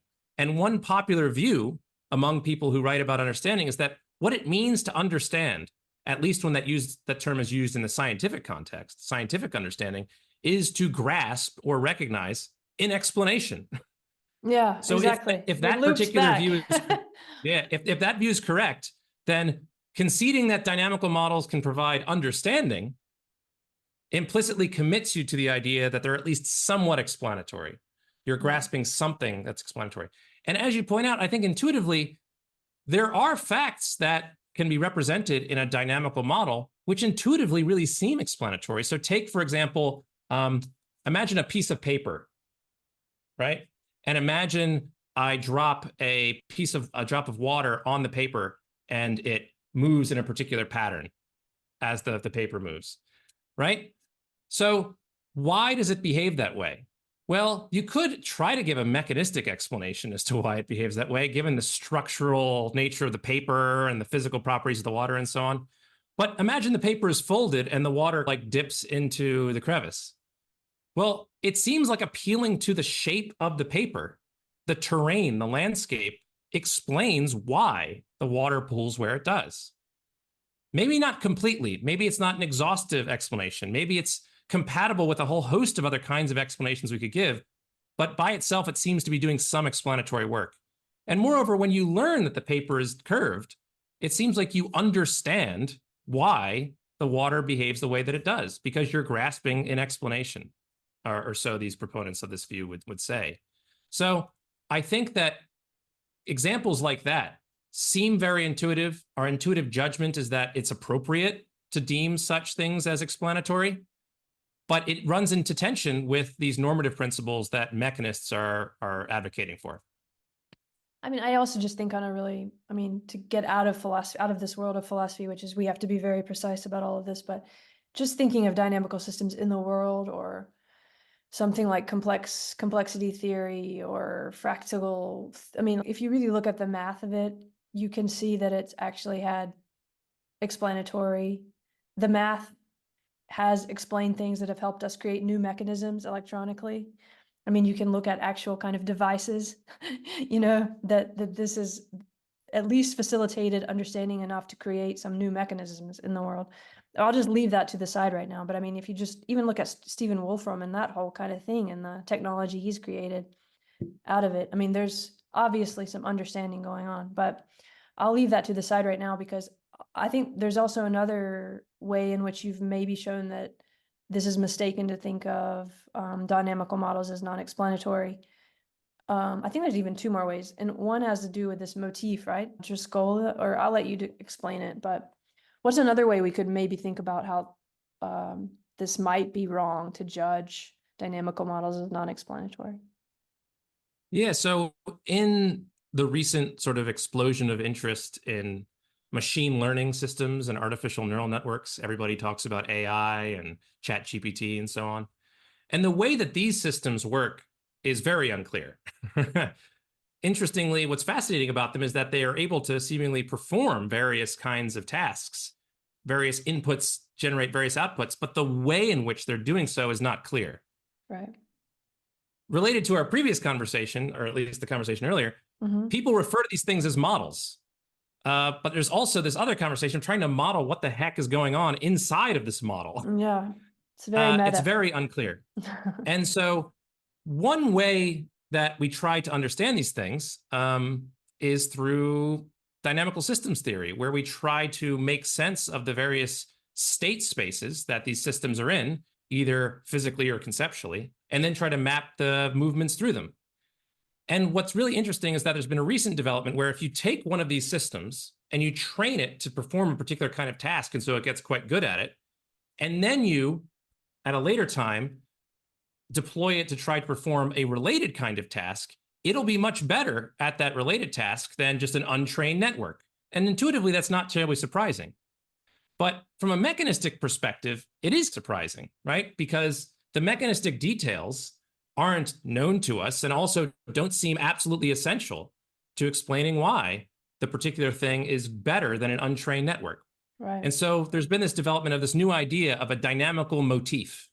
And the idea is that when you train the network to perform the original kind of task, it constructs a certain kind of conceptual kind of state space where things are represented prototypically or as exemplars or something that in many ways constitute its capacity, why it's able to be effective at this input and output task. And then when you deploy it on this new kind of task, it exploits or repurposes those kinds of dynamical properties. It exploits the various attractors or the prototypes or so on that it's representing. But notice what we've done. If we concede that as an explanation of its capacity, we're appealing to dynamical properties. We're not appealing to nuts and bolts. We're not appealing to springs and levers and gears. Yeah. And so such an explanation would once again fail 3M, but that seems implausible. You don't have these discrete parts, or what I was getting at by the static way of mapping. And yet you still have what could be understood as a mechanism if it weren't so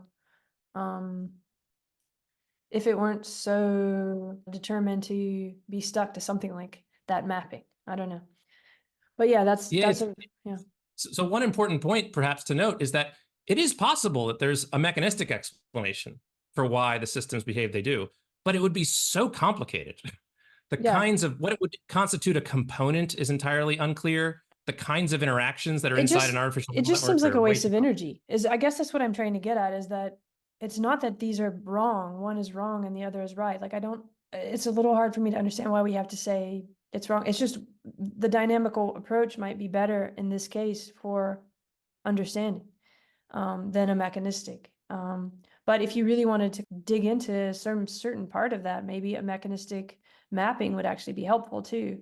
But yeah, but that's not the only. I mean, there's also other areas of society and science which are using models that I think in a way that term you would agree with, it is a model that are explanatory, but that would still be rejected by this notion of mechanism. Isn't that right? Something like, I think you talk about equilibrium models or something like that. Could you maybe illuminate that too a little bit, like that other possibility? Yeah, so in addition to there being a seeming tension between the acceptance of 3M and these intuitive judgments we have about what kinds of models are explanatory, like the bent paper example with the water, or actual scientific practice in the case of this posit of a dynamical motif explaining the behavior of these artificial neural networks. There are also, if we extend 3M to areas beyond cognitive science, there are other kinds of models that also just get excluded from the category of providing an explanation. One particular example, which I think helps illustrate this, is an extremely successful kind of model in economics and biology called an equilibrium model.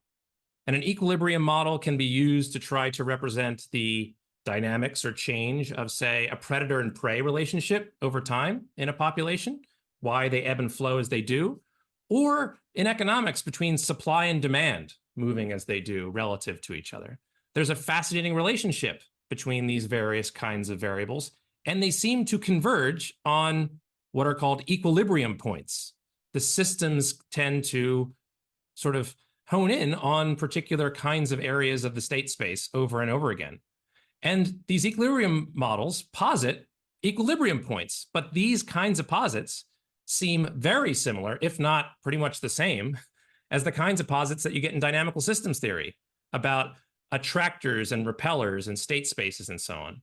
And so I am suggesting that we not throw the baby out with the bathwater, that if we accept the 3M principle and we take it to apply to all of science, it precludes these models, which are deemed explanatory. But why shouldn't we, as cognitive scientists or as people investigating cognition or some mental process, try to employ all the various kinds of models?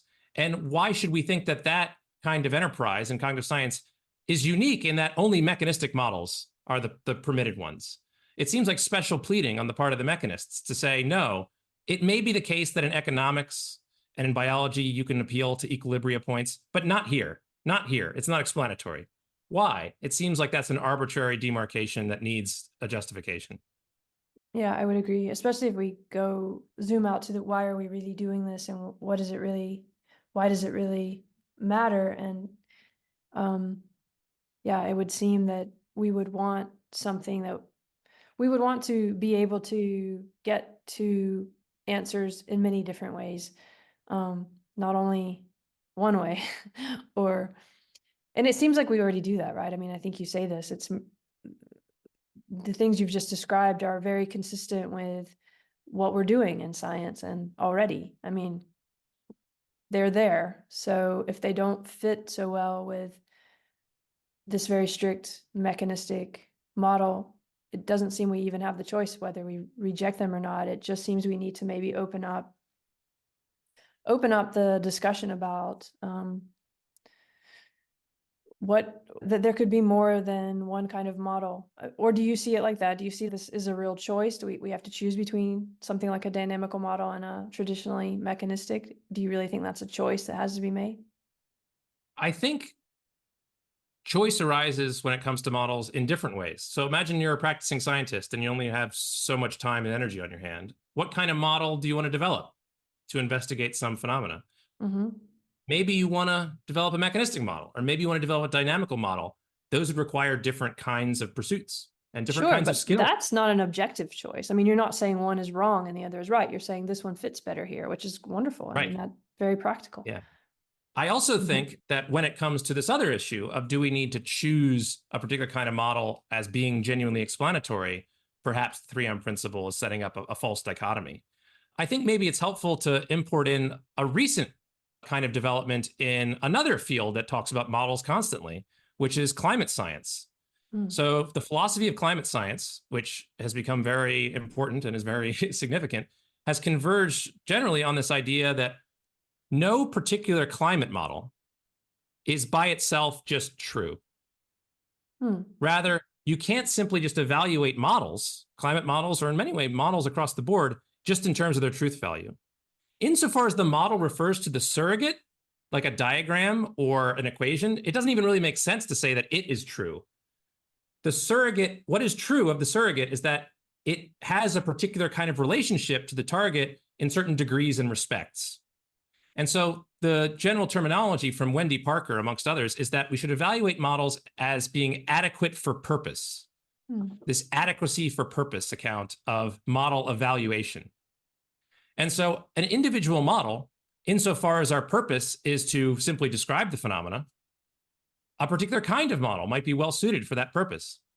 But if we want to predict the phenomena, maybe a different kind of model is what we want. Or if we want to explain the phenomena, maybe a different one. Or maybe, to use a term that's come up a couple of times, if we want to understand the phenomena, which is a different kind of constraint on the kinds of mental abilities we have, it requires a different kind of model.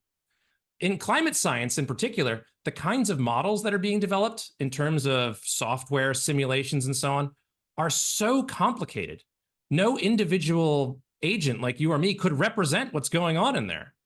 Even so, we might think that that model is tracking an explanation, but we might need to dumb it down and simplify it so that we can understand it. Understanding requires a certain mental state being present in a particular agent relative to, say, some model or some phenomena or surrogate. So I think the conversation, in many ways, about explanation presupposed a bunch of things about the purposes of what models are for. That what are models for? Oh, to explain. And how should we explain them? Oh, mechanistically. But once you take a step back and realize there are different kinds of models and different kinds of ways you can use them for different ends, the conversation becomes much richer. Absolutely. Yeah. And I would say it's even urgent. I mean, I'm glad you brought up the climate science, because there's this either or thing that we were talking about at the beginning, how these theories and models actually affect everyday life in a very real way too, once you zoom out. And having to choose between something like a mechanistic model and a dynamic model might seem like we don't need to worry about it too much. But I do think, it is connected a lot, right? Because we are using this in our science, and it is informing just overall how we see the world. And if we always think we have to choose between these rather than what you just described, which model is best for the purpose, that's a very different orientation with which we're just coming to a problem. But I can also understand how something like the mechanistic viewpoint, how it's given us so much. And if you're really, if you're in academia and you're really invested in that and you've built your career on that, then you probably feel like that needs to continue in a certain way. So there's a lot of, complicated stuff in there. But somebody like Wendy Parker, who I don't know, and I'll definitely look it up now, but would she or believe you have to choose between something like a mechanistic and a dynamic model? I don't think so. Yeah, I think what Parker is going to say is that take climate science as a clear example. That's the primary thing that she works on. Right. When we develop these kinds of models, we need to be clear about what phenomena we're talking about and also what particular thing we're trying to achieve. Mm-hmm. If we're only interested in trying to have the model represent, just give us accurate predictions about sea level rise in 100 years, that's the only thing that we want the model to give us a prediction of. Yeah. It could be that the particular things we need to build into the model to get that accurate prediction might involve complicated causal stuff involving the greenhouse effect and so on, things like that. But maybe not. It could be that there are other variables, proxies, which are caused by similar kinds of processes, which would generate accurate predictions. And if all we care about are the predictions, that might be good enough. If we want to try to explain why the sea level is rising right now, or why it will rise in the particular way that it will in 100 years, we might need to employ a different kind of model. So in many ways, I think what Parker and people who are advocates of this adequacy for purpose view are going to say is we need to be very specific about the kinds of questions we're asking, the kinds of aims that we want to achieve, and then also, given that, the kinds of models that we select. And the kinds of inferences that we make on the basis of our models should be very explicit and very carefully worded. And we shouldn't presuppose that one particular kind of model or one particular kind of aim is the end-all, be-all. In many ways, and I think this is an insight not just from Parker, but from the modeling literature generally, it just doesn't make any sense to say that some model is just true to court, right? Without any qualification, without any context. Yeah. Models can say true things. They can imply true things about certain systems in terms of them being like them in particular degrees and respects. But the object itself, say a math equation, without any qualification, or the diagram without any qualification, isn't true. It doesn't make any sense to say that it's true. It's not the kind of thing that has that property. But again, it's back to that territory map confusion, which I really think is at the root of a lot of misunderstanding that reverberates into very urgent problems, especially thinking about something like climate change, where we think there's going to be only one answer. We have this model of there's one model that we have to choose, like we have to choose the right model, and we have to, there's not a kind of plurality or a way of understanding that there's many different positions, that there's many different ways to get to an answer, that there's many different trajectories. I mean, that's what I'm trying to do in my work too, is find out a way, how can we think about positions from different scales, and how, what I hear you saying when you, or with Wendy Parker too, I'm definitely going to read that, is you have to understand what landscape you're working in, what's the position from which you're measuring, what's the goal, what are you trying to figure out. I mean, all of that matters for the model you're going to use, but also the answer that you get. And you don't just stop there. I mean, that's what science is. We're trying to understand from many different positions in the most rigorous way possible. And I guess I could be a little more biased towards something like dynamical systems, because the math, or, like I mentioned, category theory or something, or it's at least more in that orientation where you can start to understand mathematically, or whatever, on whatever level, how to hold many different models as plausible, without needing to choose them, but rather choose them according to what landscape you're in and where you want to go, and so forth. So I don't know, does that, to bring it back to your work, I mean, is that connected at all to this unificationist account? Is that completely something different? Would that also jive with this theoretical hypothesis approach that you're coming at, where you need both the model, the map, and the context or the theory? I mean, does that resonate with where you're going to with your research too? Yeah, I mean, I think it does. I think a important topic, which I think people are just starting to really dedicate a lot of effort to try to figure out, is there's this common scientific practice referred to as integrating models, where you have different models, perhaps of the same phenomena, and then you try to integrate them into some general model. Another possibility is that you have multiple models of the same phenomena, which make slightly different kinds of claims when you interpret them. Wendy Parker has focused on that, because when it comes to climate models, there's not just one, right? There's a variety of them. And then there's this practical question of how to either integrate them or take the judgments or the verdicts from these models, the inferences we're making on the basis of them, and square them with one another. Insofar as one model makes a prediction that's in tension with another, which one should we give more credence to? Is there some sort of normative discussion to be had about weighing them off one another? That can be a really complicated one. And it's also exacerbated by, as you mentioned, the importance of the discussion, right? These are significant practical upshots, depending on whether we think climate will change in a particular way, in a particular time period. And communicating that to the public is really difficult. With that said, though, sometimes at first blush, it might appear as if two models are in tension with one another, but if you dig deeper, they're not. Yeah. And so if we think about these models in terms of the way that I'm advocating for, and I think is consistent with the modeling literature in general, is that these things, in terms of their metaphysics, are just surrogates, right? We take the diagram of the equation to be a stand-in for something. And then here's the crucial point. We as modelers interpret those surrogates as indicating certain propositions being true. We engage in an inference and we say, because the equation moves this way, the phenomena will behave this way, and so on. That kind of inference is often it's not explicit in the science. People just take themselves to sort of read off from the model some fact about the phenomena, but it's actually an interpretation. It's actually an inference from this surrogate.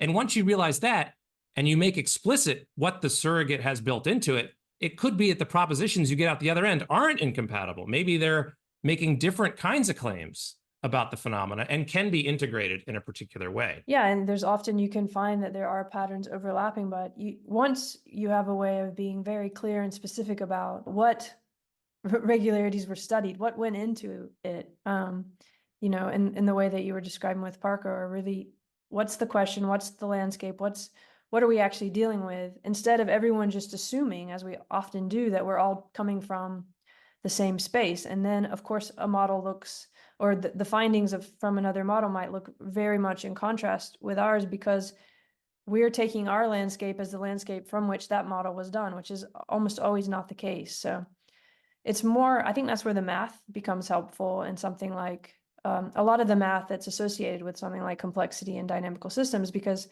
you do start to get ways of being able to, in the way that we started this discussion with, put something, represent something externally, model it in a sense that can be understood better, that you can start, you can start to understand that there are many different approaches getting to the same spot.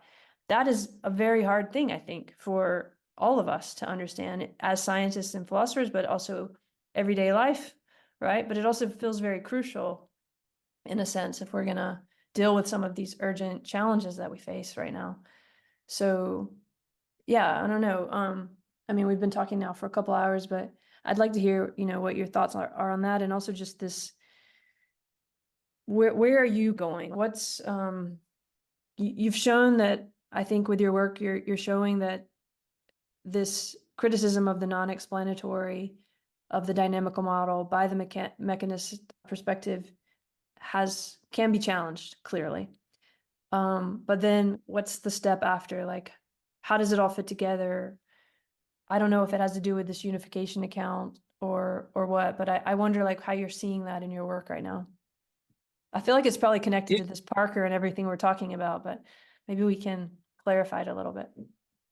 Yeah, I mean, I think it is at least if my current thoughts about it are on track for anything, they are all connected. That this Yeah. question of what models are, the different kinds of aims that we can deploy them for, and also this unificationist account that you alluded to, and also these conversations about the relationship between explanation and understanding. I think that they're all sort of intertwined in a really complicated way. And I think that these different kinds of literatures, like the literature in the philosophy of climate science and modeling there, and this literature about mechanistic explanation and the normative discussion about what principles we should accept about that, can really fruitfully, be put into conversation with each other. Yeah. I think maybe a way of thinking about it from the way that I'm sort of coming at it is, in actual scientific practice, there's this phenomena that's been identified, referred to as model transfer. And this is where one particular discipline, I don't know, say it's physics, you're developing the ideal gas law, for example, realizes there are particular patterns that accurately describe the behavior of some kind of system. And then there are other people working in very different kind of disciplines, say, I don't know, population genetics or something. And they look at the ideal gas law and they look at the populations and they go, wait a minute, it looks like this could helpfully describe, I'm using that word specifically, describe the behavior of this various population and the dynamics. So the model, in many ways, that's incorrect way of speaking. The surrogate, right, the equation, is now being deployed to have a new target. It's representing something different. Now, when that's done, that's really interesting in terms of scientific description, right? Maybe this new model transferring over can describe the behavior of this population.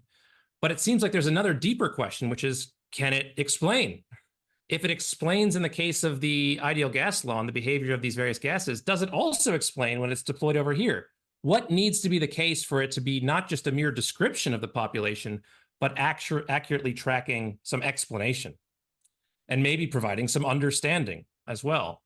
And it seems to me the resources from dynamical systems theory can perhaps give us a sense of, to use a fancy philosopher's phrase, in virtue of what these models are explanatory. Yeah. And they're explanatory in virtue of, or because they're tracking various dynamical states and processes that are occurring within, the underlying structure of the phenomena.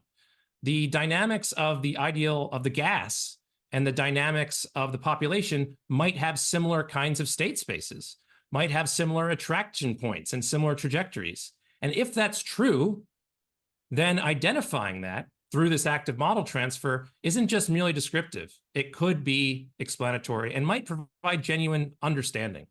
So I think that when that's done, the kind of explanation that you obtain, we have to think about. There are different accounts of what an explanation is fundamentally. The mechanists are in many ways committed to this ontic conception of explanation. There are other accounts, though. There's the pragmatic account of explanation, which views explanations as answers to why questions.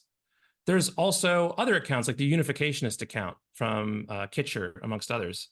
And the sort of hallmark of the unificationist account is that what it means to explain, at least often, is that you're coming to recognize that the particular instance is an instance of some more general pattern or structure.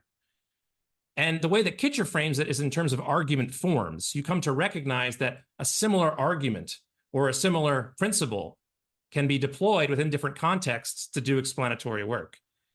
And perhaps I'm thinking that could be a way of making sense of this idea of model transfer in dynamical systems, because what you're doing when you transfer the ideal gas law into a biological context is you're recognizing and unifying, in some ways, this pattern, right? Yeah. And the hope is that recognizing this pattern isn't just purely superficial. It's not just descriptively the case. Dynamical systems theory might give us reason to think that it's actually representing not just the superficial behavior, but actual aspects of the processes underneath that are explanatory if they exist. Yeah, I think that's a very well said, and I'm really on board with that, because I mean, in my work and actually with a lot of people I've talked to as part of the research, we end up coming back to trying to focus more on patterns instead of parts. I think we needed to focus on parts, even in kind of this literature in the 90s and early 2000s of mechanism. It was important to focus on the parts, observe them, notice they're there. None of that needs to be said. That's not bad. There's no, we learned a lot from that, but now we're trying to understand more patterns, and we have more tools and technologies like with dynamical systems and maths to start to look at patterns in a different way and make it a little more rigorous in terms of how we can understand across disciplines, as you were saying, what those patterns can show us about how to be healthier, how to address certain urgencies, those kind of things that really do matter, and that, we are actually trying to understand with all this. But also just on an everyday sense, when you were talking, I'm thinking that's how it works when you just connect with other people, or when you have a kind of a good day or something. What you're really doing is, connecting certain patterns. So I think there's a lot of different scales of why this matters and why it's important. And I'm glad you're working on it in the way that you are. What's the main challenge or obstacle, just to end, that you feel like you have to deal with? I mean, we've talked a lot about the mechanistic and the dynamic butting heads or something. Is that really fair to say that's the main issue that you're trying to reconcile? Because I looked briefly at your prospectus for your PhD, and you've actually, it seems a lot broader than that. So I guess, like, just to end, maybe, yeah, what's like the bigger state space or landscape that you're looking at now, and what's driving you? What's driving the research right now? Yeah, I think you're right. I mean, the questions I'm interested in, I think, could be expressed in a much broader way. And the debate or the disagreement between people about mechanistic models or dynamical models and if they're explanatory, and in many ways is just a case study. It's just a particular instance that illustrates the complicated kinds of philosophical assumptions that are at play in these kinds of assessments. Mm-hmm. The very general kinds of questions that I'm interested in are questions about models and what they are and how they represent anything.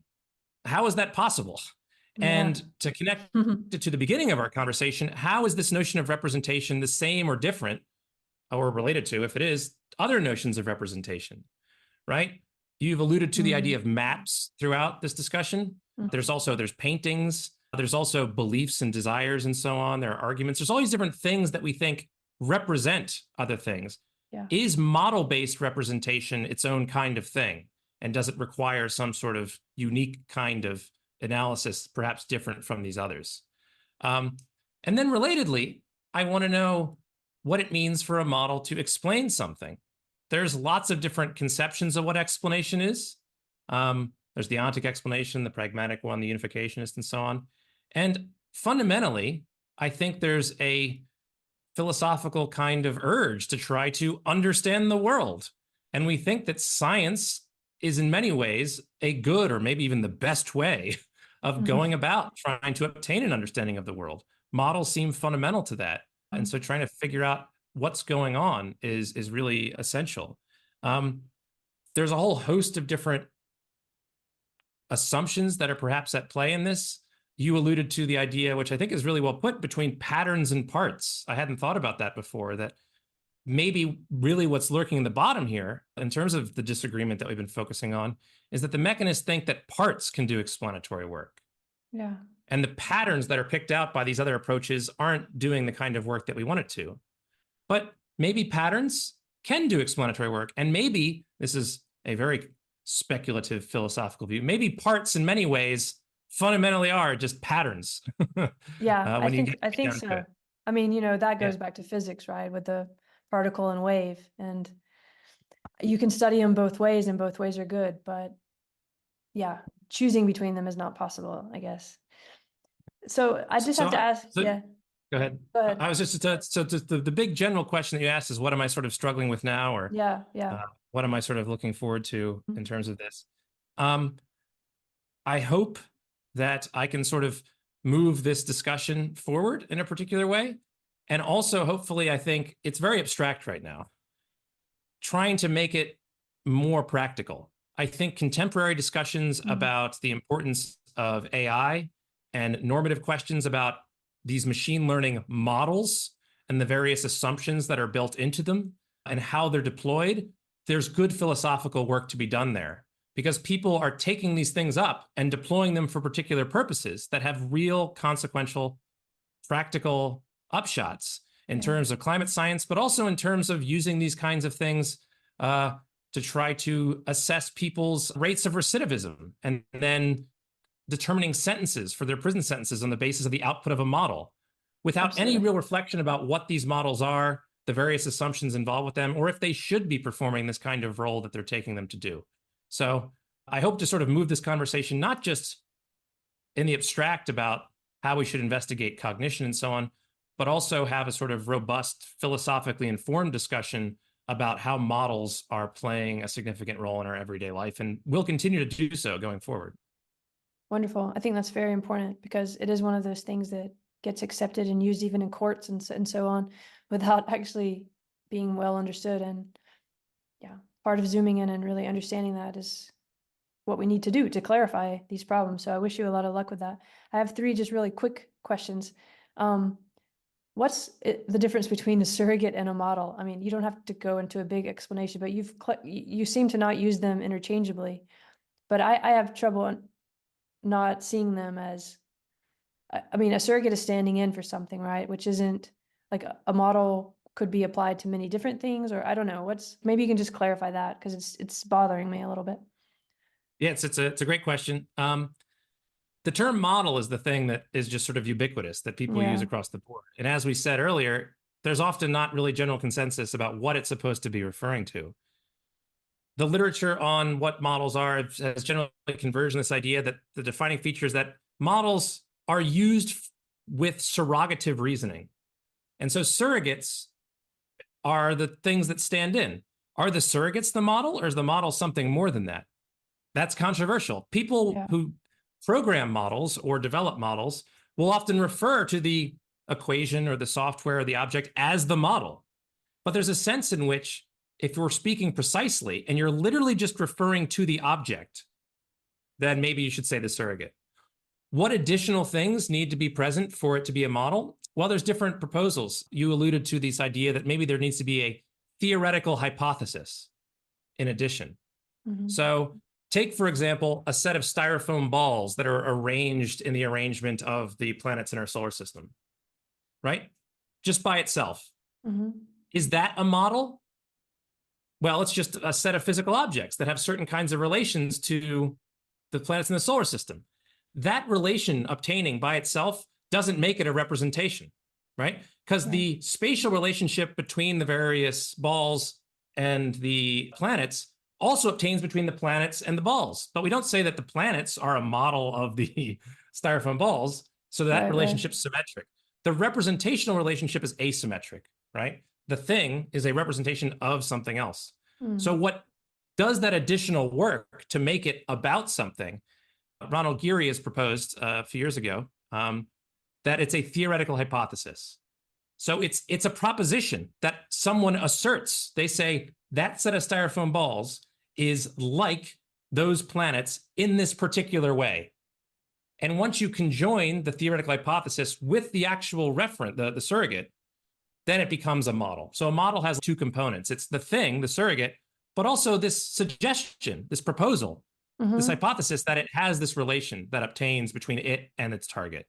So yeah, you can't pretend those are detached, I guess. I mean, it also goes back to this Parker thing too, where you need to, or what we were talking about, where, you know, what's the purpose, what's the landscape, all of that matters actually for even something like how you're gonna notice the relationship between the styrofoam balls and the planets. So it's weird that we would just dismiss all of that and not think of it. You know, it's not detached. So it's not detached. It's on this view, the theoretical hypothesis is a constituent. It's a part of what makes the thing a model. And to see that, recognize the fact that the styrofoam balls, if I attach a different theoretical hypothesis to it, would just be about something different. I could say this represents the hydrogen atom. Absolutely. It's the same surrogate, but the target is different because of the hypothesis being different. Right, which is why you need that space, that landscape, that embeddedness as part of it. And also I think that connects ontic and epistemic kind of, we couldn't go into it a lot here, but that too you would need. I mean, it's a bridge toward understanding that differently. But here's the second question, because we already talked a long time. Do you think language is something like a model? I mean, I know that's a huge question, but just, I can't help but wonder, you know, because when we were talking about the watch, you were saying like, oh, I could just tell you this, and that's a kind of a model. So is language itself a model? Or how do you see that? Depends what we mean by language. I think if what you mean A are like language, individual, I guess, like an alphabet. language. Yeah, like English or Spanish, or because you've externalized, right? It's in a way, it's what we've been talking about, where you've created this thing that's symbolic that then becomes a kind of connecting space to explore. And yeah, I think in general, I'm going to say no. And here's the reason why. If the defining feature of model representations is surrogative reasoning being deployed on them, where you investigate the surrogate and the structure of the surrogate or properties about the surrogate are used to infer properties about the referent, that's not the case with language. Take the word atom, A-T-O-M, right? And writing it on a piece of paper. And now imagine zooming in and analyzing the letter A and the letter T, right? And trying to manipulate the letter T in a particular way. It's not the same kind of thing. I'm not using it as a stand-in for the thing that I take it to be a representation of. So linguistic reference, linguistic representation, or when you combine various linguistic components into, say, a proposition, like a sentence, propositional representation, which could be beliefs or desires or something, that's just a very different kind of representation than the external model that is, say, a physical object or an equation that I'm using as a stand-in that I investigate itself. So the kinds of reasoning that's used when we deploy models seems fundamentally different in many ways from the kind of reasoning that we deploy when we use language. With that said, language is often used to express what are called arguments, chains of reasoning that have a particular relationship, premises to conclusions. And a lot of people think that maybe when we reason with models, even though it's not explicit, we're actually deploying and appreciating certain arguments. So maybe there is a kind of intimate relationship between language and model-based reasoning, but at least at a superficial characterization, they seem very different. Yeah, whereas I guess the language seems representational. I mean, I think we could agree that language is representational, and that's probably more what I was trying to say, I guess, about that common space that it's represented, and so it's like a sort of third thing that we can then agree upon. But then maybe something like an argument could be understood as a model, which, I mean, I don't know. Perhaps. So if the defining feature is that when we have a model at play with a surrogate, we zoom in and investigate the particular dynamics of the surrogate. With a sentence, it's not clear that we do that. Sentences are clearly representational. Words are clearly representational. But if they're representational in the same way that models are, it's not clear. Arguments are an interesting case because we do zoom in and focus on the structure in a particular way. And we maybe manipulate the argument, move the pieces around. Mm-hmm. So it's closer to the kind of reasoning that takes place with a model, but it's not clear that it's at least a paradigmatic instance. Perhaps it's a limiting case. Very interesting. And the last thing that came to mind that I just want to ask about is something like a book or a movie or something like this, where, again, we have this kind of, I mean, I'm thinking of like scientific papers, and we've been talking a lot about how when we create models and we create theories and so on, it's changing and it's important.